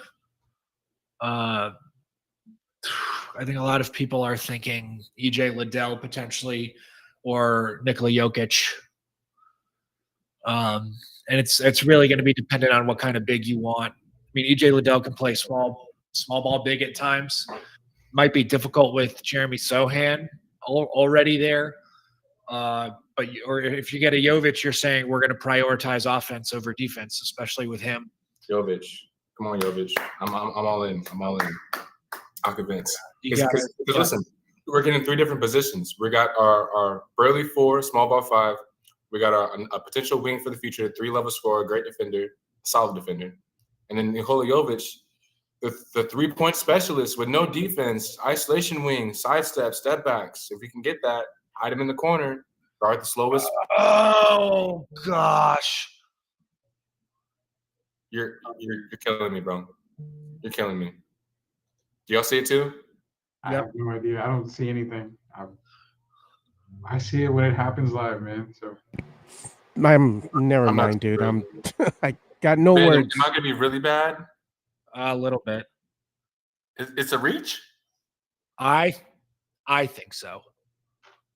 Well, it's not Hugo Besson, so I think he was mocked here a lot, actually. So not a reach. Kendall? No.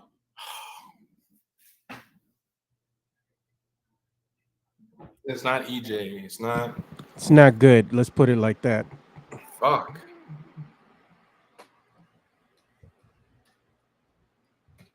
And I knew this was going to happen. I knew it.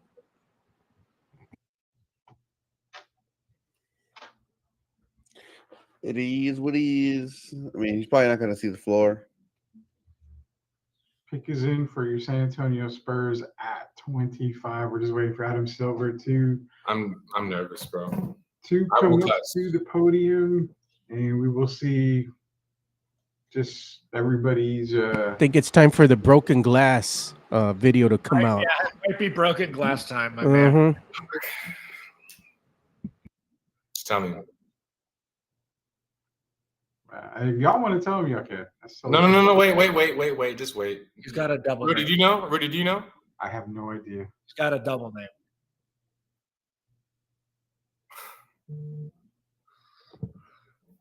Yeah, I don't have any idea. Yeah, one fan put this draft has been somewhat of a disappointment. Yeah, we thought there were going to be a lot of trade. Yeah, man, it's kind of disappointing. I got to be honest. Not so. This might be disappointing just from seeing Ben's reaction. He was like, "Oh, this is wait. No, is it Gabriel Procida? No. Think smaller. I mean, not smaller height-wise. Don't ruin it for me. My phone's turned over. Also, I'm seeing more details about the Ousmane Dieng trade. So, what's the details on that? New York acquired a 2023 protected first rounder, from Detroit, a 2023 protected first rounder from Washington, and then a 2023 protected first rounder from Denver. Jesus Christ! Pick is in right here, Joe. Cue the music for the Spurs. Shattered fast.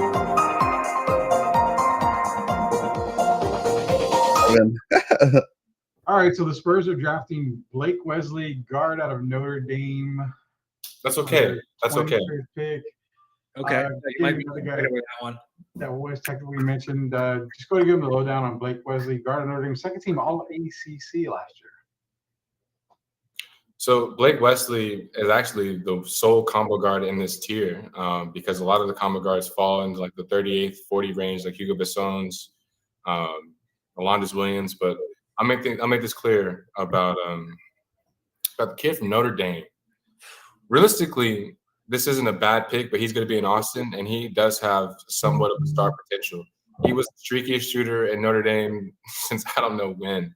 He would shoot them in the foot, or he would raise the floor to a whole nother level. Played mostly point guard, but he's in the shooting guard's body. When I say inconsistent, I'll be fair here. He gives me a lot of Lonnie Walker vibes in terms of inconsistency. So if he can fix that, and listen, this is another guard here. This is another wing. This is a BPA in most people's eyes. I think he's better than Kendall Brown. I think he's better than a lot of, I don't want to say Koloko. That may have been a better option. But Jovic, I would have liked him over Wesley. But I may be eating those words, but Blake Wesley will be a bucket one day. It will take some time. Maybe only a year, honestly. Maybe not even that. Yeah, again, there's no reason to be pissed off as I'm seeing some Spurs fans on Twitter, but the possibilities of movements are still there with trades. I mean, again, take into consideration $50+ million possibly available this summer. I'm not gonna lie, I'm gonna be a little mad. I'm gonna put the mad face emoji up there, man, because another shooting guard. I'm just like, all right. I guess. Ben, Blake Wesley, man. Shooter, a bit of a volume shooter. This feels like a pick that's getting moved, or they're really signaling like we're just moving dudes out of here. Like Lonnie Walker is gone for sure. Yeah, like you took 2 6'5" dudes to basically play shooting guard. Yeah, play the same way. It's gone, if not 2 people. Yeah, I'm thinking a trade is coming somewhere. Whether it's Blake Wesley getting moved or if it's like a Keldon or a Devin Vassell getting moved, somebody else is getting moved. Lonnie Walker's not coming back. I don't know what is going on, but the Spurs got to figure something out because there's no way they can take and play all 4 of these guys if they're going to use their draft picks. There's just not. And then in terms of positions, like I said earlier, Blake Wesley can play a little bit of combo guard. And that's what something this team needed. And when I made that clear a few spaces ago, there's no real pressure for the combo guard to be immediately needed. Primo can play that emergency role, okay, but like later down the line, you'd rather just see Primo being the isolation wing next to Devin, and those are your two scorers in the first and second unit, no matter how you look at it. You know what I'm saying? No matter injuries, barring whatever. But Blake Wesley will be a solid NBA player one day. I don't know how long it'll take because this dude is super inconsistent, man. And granted, when you play on a team like Notre Dame, nothing really going for you, and you're the heart and soul of that team, you'll rise on boards. His usage was insane. So yeah, I've seen tweets out there saying for fans to get their Austin Spurs season tickets bought because that team's going to be super crazy nuts going into next year. I'm not sure if Austin is going to grab all these guys. I'm not sure if all these guys are going to Austin and stay in Austin. But Blake Wesley is the latest draft pick of the San Antonio Spurs out of Notre Dame. So far tonight, you have Sochan, you have Malachi Branham, and you've got Blake Wesley, all drafted by the San Antonio Spurs. Again, another draft for the Spurs where no big man is selected. So safe to say Jakob is probably going to be a Spur. Pick is in for the Dallas Mavericks, Joe. We can Kamagate at 38. Let's go. please. Yeah, give me 1 second here. Let me see who they actually selected. Got to pull up the draft profile. Come on.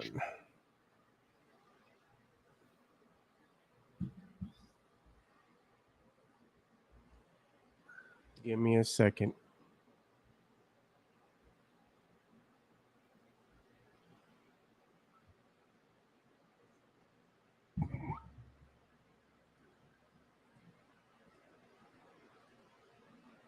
Wendell Moore. Yeah, I'm pulling it up right now. There you go. He's getting.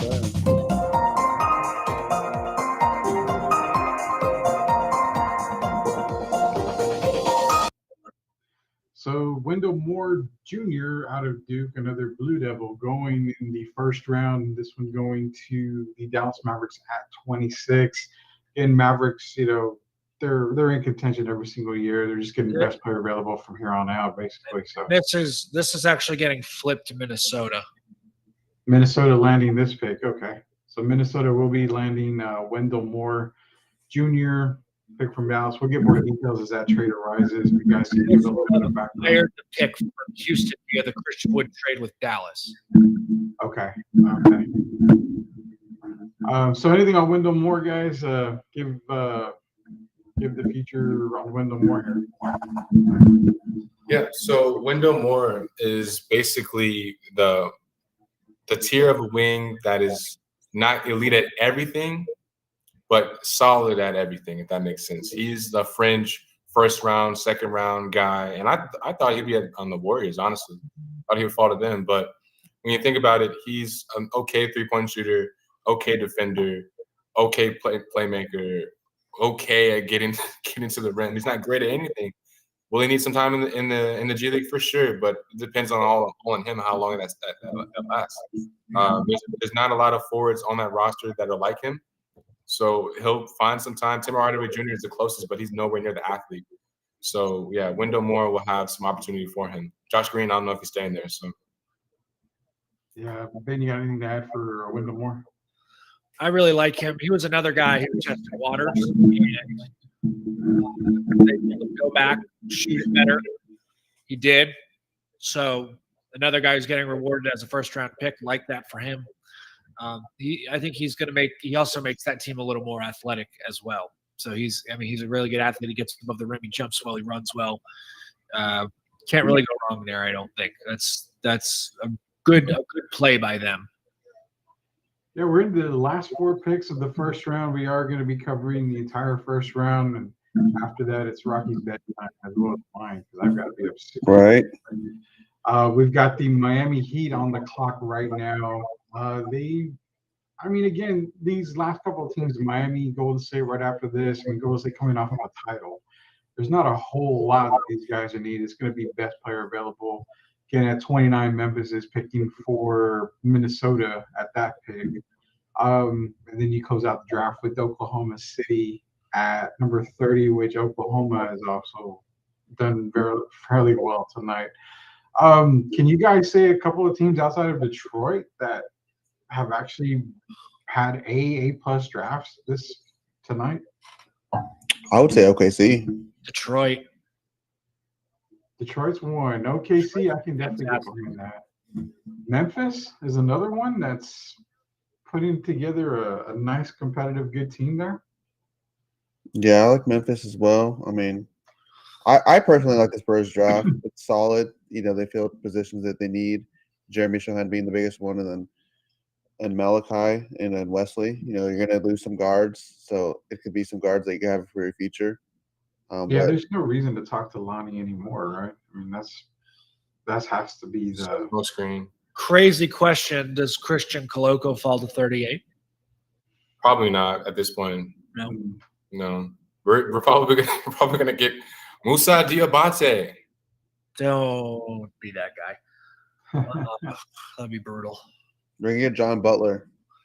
Not at 38, sir. He may not be there at 38. What? No, John Butler. Ben, he's been getting some first-round hype. Not first-round hype, but early second-round hype. No, for real. Especially in the mock drafts I've been in. This dude's been getting scooped up early. John Butler. Which is wild because he's. I know he's super skinny. But yeah, it's terrifying. He's skinnier than Chet, and he's the same height. It's terrifying. Oh, by the way, the Miami Heat are making a pick that might upset you. Kendall Brown. It's Kendall Brown. No. Kendall Brown's almost in the second round. I mean, we still got 3 more picks after the Heat. Yeah. Bruh. Yeah, the Heat picked one of your boys over here, Evan. Yeah, one of our guys. I got new guys now. We got official guys now. We got Spurs. We got new Spurs. Sign the contract, big fella.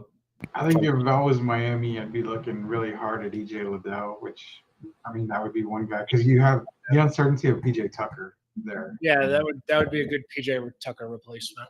Yeah, whether it is EJ Liddell or not, I had a brief glimpse of a player still in the green room right now at Jaden Hardy. So again, I don't know if Hardy would be the greatest pick here. All fingers point to EJ Liddell, but we will see what happens. The pick is in for the Miami Heat, 53-29 record. I mean, first in the East.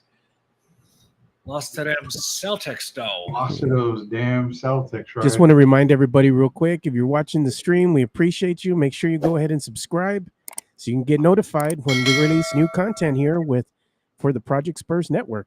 We have a lot of great guys here that release content, including Ben and Evan, Paul Garcia of the Spurs Cast, and we have some other shows that are going to be coming through the pipe here for the upcoming season. So make sure you subscribe.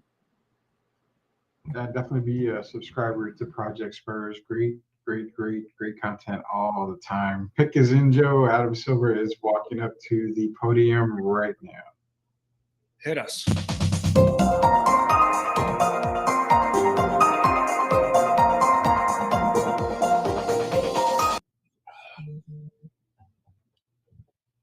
It's got to be a cool job to walk up there and say the 20 whatever pick of the 2022 draft is. I'd be down. Is the proposed trade that they just flashed on the screen? Trade? No, it was one from earlier. ESPN's kind of off on this. All right, so Nikola Jovic, forward out of Serbia, is going to Miami. He can't play defense. That's why he landed at 27. Yeah, that's why he's at 20. No, the Miami Heat, they had to play defense. Oh, Duncan Robinson. Yeah, he's gone. He's gone. Yeah, He's gone. one of those guys is gone. Yeah, Robinson probably is on the move. Nikola Jovic, Ben, definitely was a guy that was on the radar for a lot of San Antonio Spurs fans earlier. Oh, bro. Yeah. I mean, Evan and I were high on him. We thought he was a guy to get at 20. Yeah. But, hey, you can't play defense, big fella. And you want to call yourself a guard or a wing and you 6'10"? Miami's gonna force him. They'll find out they'll find out how much work they got to do because they're gonna force him to play defense. You best believe. Yeah. He better light it up, bro, over there for real. Because if he does not shoot at all, well They at all. need shooters. Jimmy Butler isn't much of a three-point shooter. But that's what they need, though. Right. Yeah, they need guys who will shoot it. Absolutely. Man, that's insane. Not too mad about it. I'm seeing a few people getting scared that Jaden Hardy is still on the board. Golden State. I mean, are you serious? Golden State. I mean, what can they possibly add that they don't have right now? I mean, you can potentially build a starting five with their bench in some cases. Ridiculous. I mean, we've talked already how much of a it's not fair with Golden State the way that they played this year, adding possibly a Jaden Hardy to Golden State. That would be just ridiculous. Yeah, I don't really understand how certain players are dropping, but Golden State is in perfect prime position to add another really good star here at the 28th pick, the 2022 NBA Draft. NBA Draft is sponsored by Project Spurs as well as DraftKings. Use that promo code TVPN for DraftKings. Sign up today. Get your draft started. We have football season, basketball season right around the corner. Pretty much get your daily fantasy lineups, or in some states, you can actually place bets through DraftKings. That is at code TVPN. DraftKings, get the app ASAP. Golden State is on the clock right now. Best available. Oh, the Warriors! What has it been? It's our favorite sandwich. What? J, dude. Yeah, to the Warriors. It's the easiest pick ever.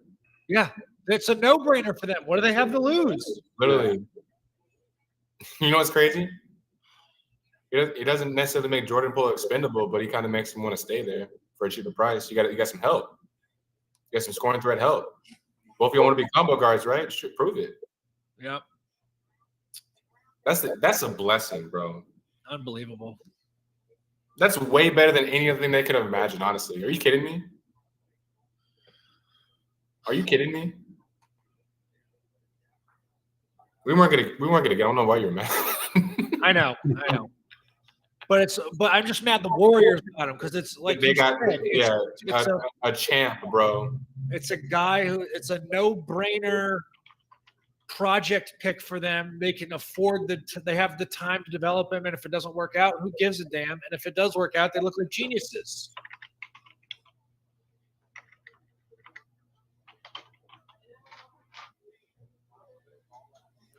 Just that's Warrior. The rich get richer, folks. In case you are not sure. Yeah, I had to see. Winning cures all, Ben. When the Spurs start winning again, things will get better.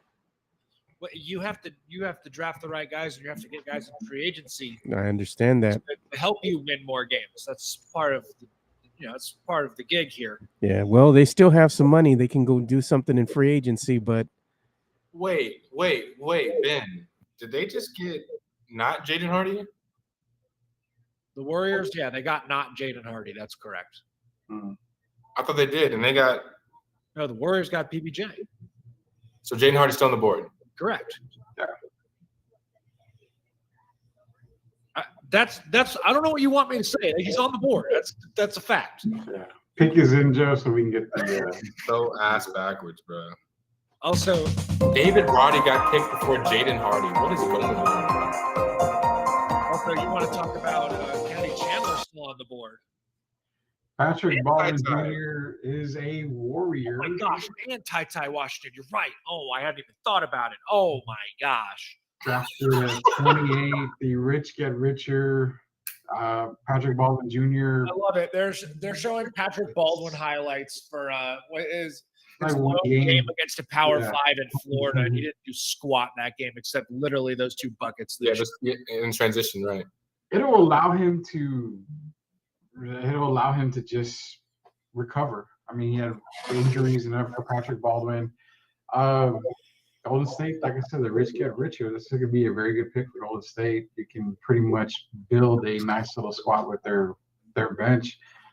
Ben Patrick Baldwin Jr. added to the Warriors just continues to get stronger. Yeah, I mean, again, it's a guy who's you can afford to take 2 or 3 years on him as a project. You already have a strong core. You believe in Wiseman and Moody and Kuminga for that matter. I mean, you potentially have your next starting 5 in 3 or 4 years, assuming Klay Thompson and Steph Curry and Draymond Green retire or, kind of fall off at some point. I don't know if Curry will do that or Klay Thompson, depending on how healthy he can stay. But I mean, you're developing a really nice core here. The biggest question for Golden State is going to be, how are they going to pay all of these dudes? Mm-hmm. Yeah. Eventually they're going to get moved. Some of them have to be moved. Somebody's likely to get moved here. Sadly, it could be Jordan Poole just because he's going to provide really great value for someone because I don't think he hasn't signed a big extension yet or anything. So he could go out and do that with someone else. Yeah, this pick here at number 29, the Memphis Grizzlies are going to be selecting for the Houston Rockets, and it looks like they made that selection, but we're just going to wait for the official word. Woo! Also, you saw it then? Yeah, you got it. This 29th pick. Yeah, I saw this one. That's a good pick. Yeah, that's great value. Fast. That is great. Besides Jabari's ass. Should have been Paolo. That team is fast, bro. That team is, and that's in our division. God damn it, bro. Yeah, it's going to be a fun division. That's for sure. Well, it just seems like, from the outside looking in, that the other teams are making moves and adding assets, and the Spurs are still kind of standing pat. Fans are waiting for them to make some moves. But, they can do some things here in free agency, and they have some pieces that are decent enough, so it's going to be interesting in the offseason in this free agency and see what happens, man. I'll be right back. How are you feeling, Rudy? How are you feeling about the Spurs making some moves, man, in free agency? Just got faster, too. Yeah. Ty Washington's a solid guard. That's a guy. He's got the tools. You have to see how he comes back from his injury he suffered, but that's a great pick for Houston. I hate saying those words all in a row, and that is a great pick for Houston. Yeah, so how are you feeling, Rudy? What do you think the Spurs are going to do? Free agency. I mean, it starts with the draft. And honestly, I don't know if I'm one of a couple, but I'm actually satisfied with the first 3 picks the Spurs made this year. Mm-hmm. I like them. I mean, I really do.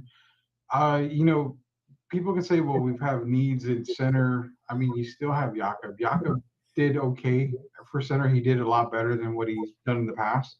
So he's serviceable. He's on his last year with that contract. It can be moved. I mean, there's so much more potential now to go into free agency and see what we can pick up for the San Antonio Spurs. What would you say, Ben? Would you say that Jakob right now is a top 10 center in the NBA?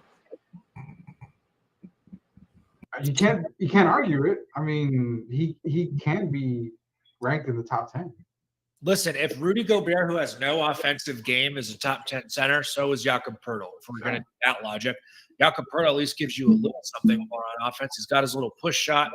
He's a great rebounder. He guards out on the perimeter better than Rudy Gobert does. I don't see why not. Prove me wrong. If you got to put up another year of Jakob Poeltl, there could be worse things out there. I mean, with the way this draft has gone so far, Jakob Poeltl's job security is at an all-time high. Mm-hmm. There isn't anyone the Spurs have taken that is going to supplant him. Mm-hmm. Now, of course, we're speaking before You're on mute, Evan. We're talking about before free agency.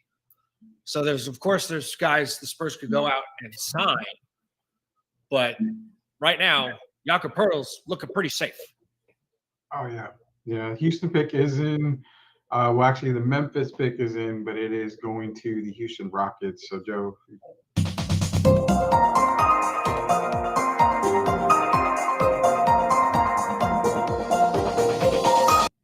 Ty Washington, guard out of Ty. he's drafted by Memphis, but he is on his way to the Houston Rockets. Ben, you kind of give him a little bit of Ty Washington. Just give everybody a refresher on Ty. Nice point guard, super fast, can run your offense. As a matter of fact, when he was injured and not playing for Kentucky, they looked like a completely different team. They looked much worse with him off the floor. So great. I think this is a great value, and it's a no-brainer for Houston. They get much faster now as well with their guard play. So good for him. Ty Washington, love it. Good pick. Just a good pick.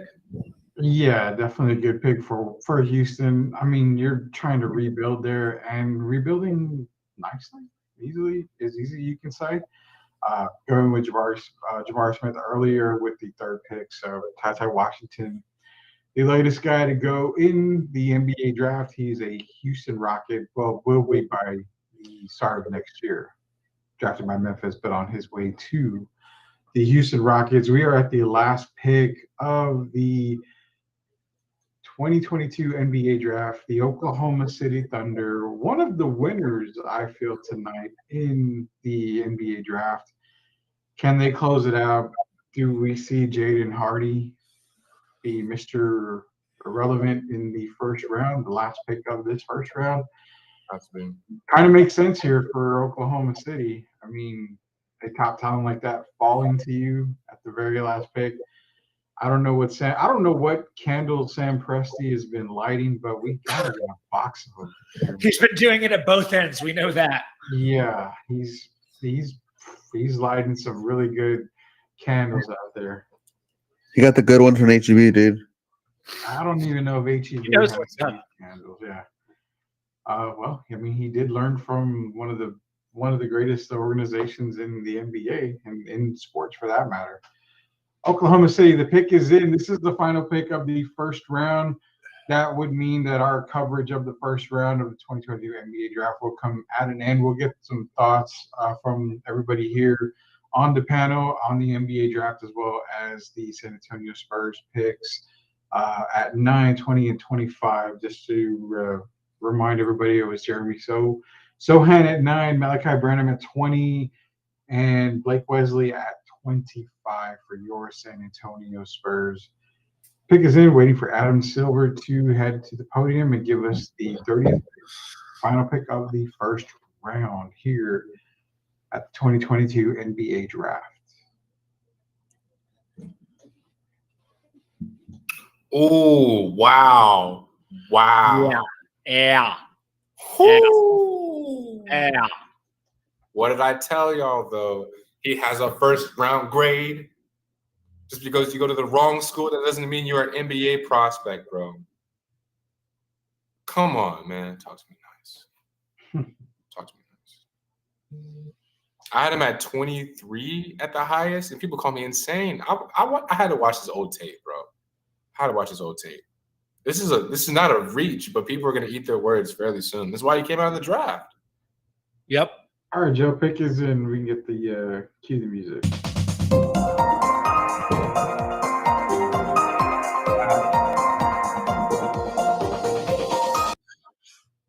So Peyton Watson, forward out of UCLA, is the latest draft pick for the Oklahoma City Thunder. That's a great pick. What do we got on Peyton Watson, guys? That is a nice pick. So he had one of the worst seasons at UCLA from somebody coming from a 5-star showcasing in high school. Literally, this dude is a bucket. He's probably going to be a 3-level scorer one day. Defense, in terms of defense, when he was out on the court, he actually did care and actually showed some flashes. When I say flashes, they were quick. This guy had the shortest string out of anybody in the top 30, and he was actually looked at to try and transfer to go to another school, but the talent is obviously there. He will be an NBA player for a while, and this is a great fit. So shout out to him, and I'll make this clear. If you think you will get minutes easily at any team in the Pac-12, whether it's USC, UCLA, those teams have the most transfers out of a lot, like Stanford especially, dude. Talk to what's his name? Tyrell Terry. He was a point guard for the Dallas Mavericks. his whole when he went there, everything went left, and he almost didn't get drafted because of that.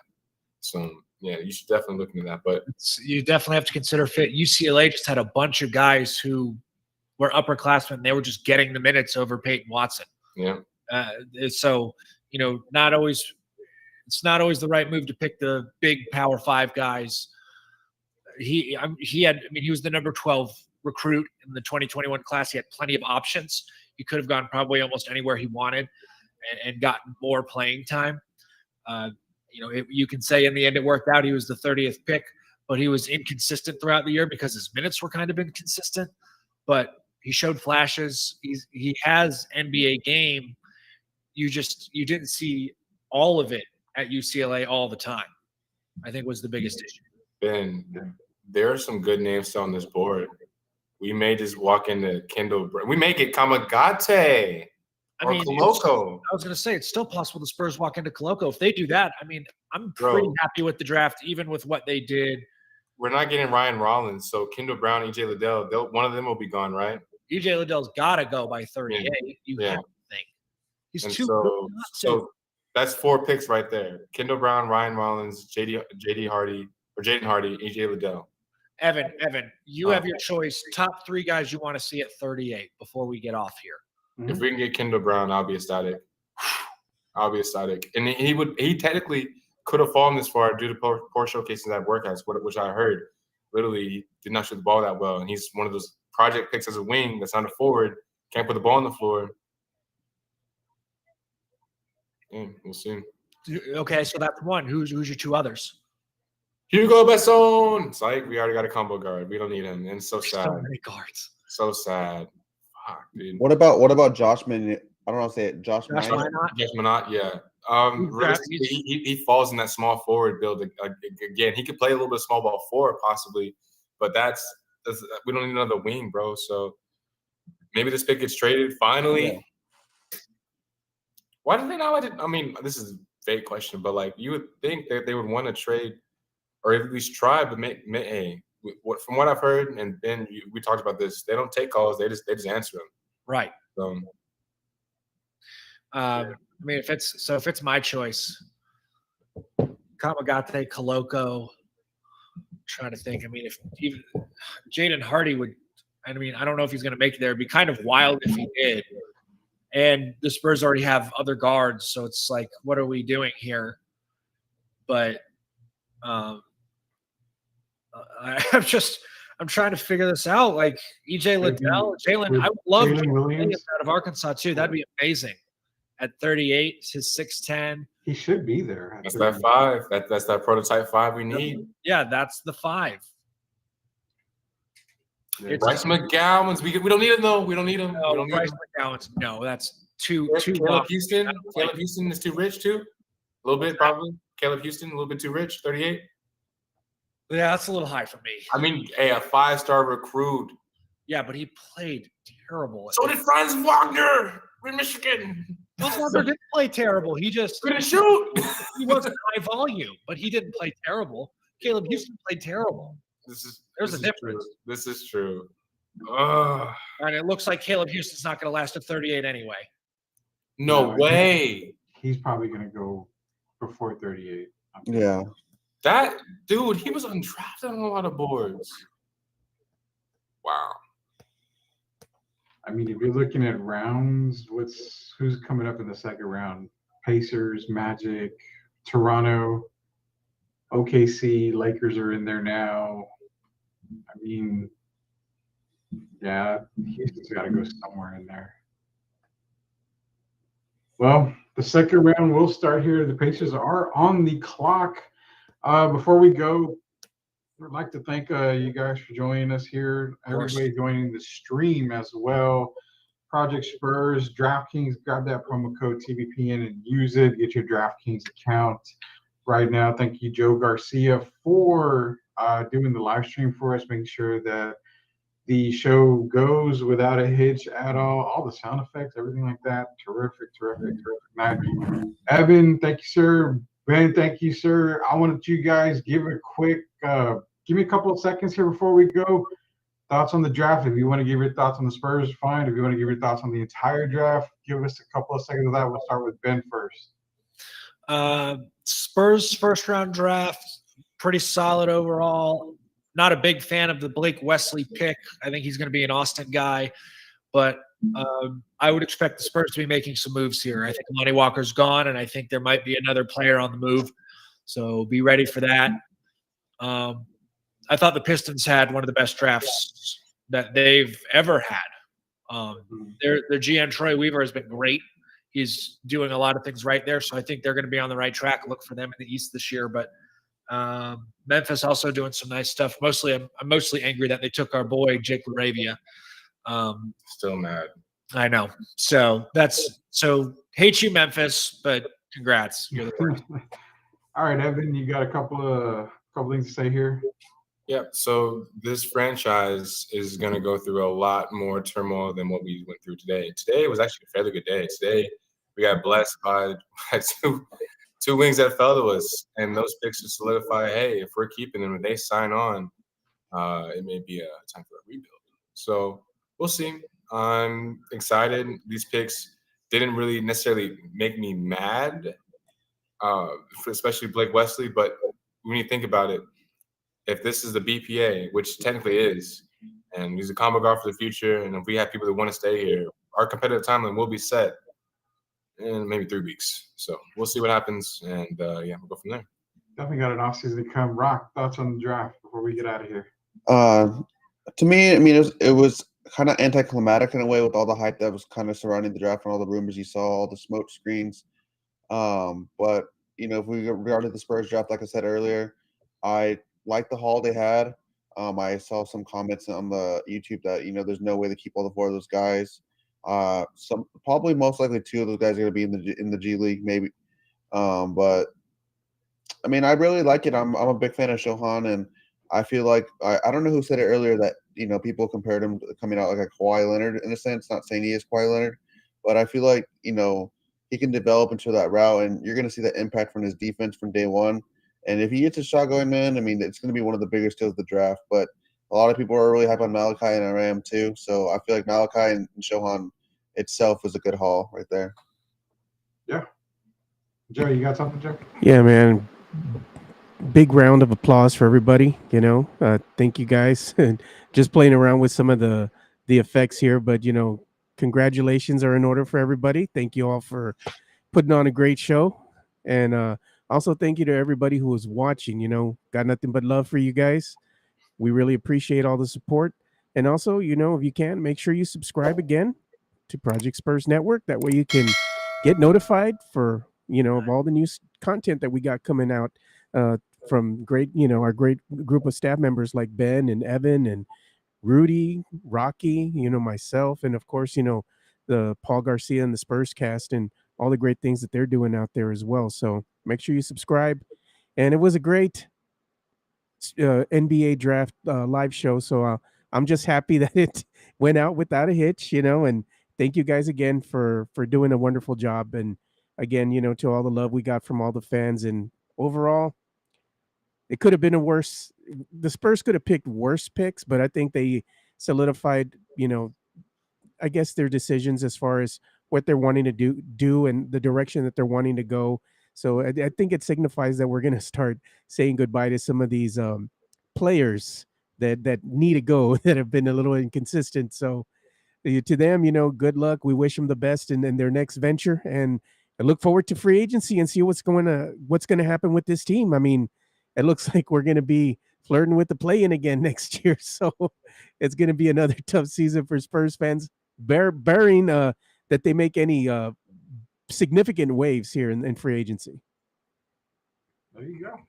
This was a great night, great draft night. A lot of surprises, a lot of heartache, and we're going to see what happens come the 2022-2023 season for the San Antonio Spurs, as well as the stars of tomorrow who were drafted tonight and the guys who will be drafted in the second round. So for Evan Townsend, Joe Garcia, Ben Bornstein, Rocky Garza, Rudy Campos Jr. signing off for the Project Spurs NBA Draft 2022 edition. Until 2023 comes, we will see y'all later.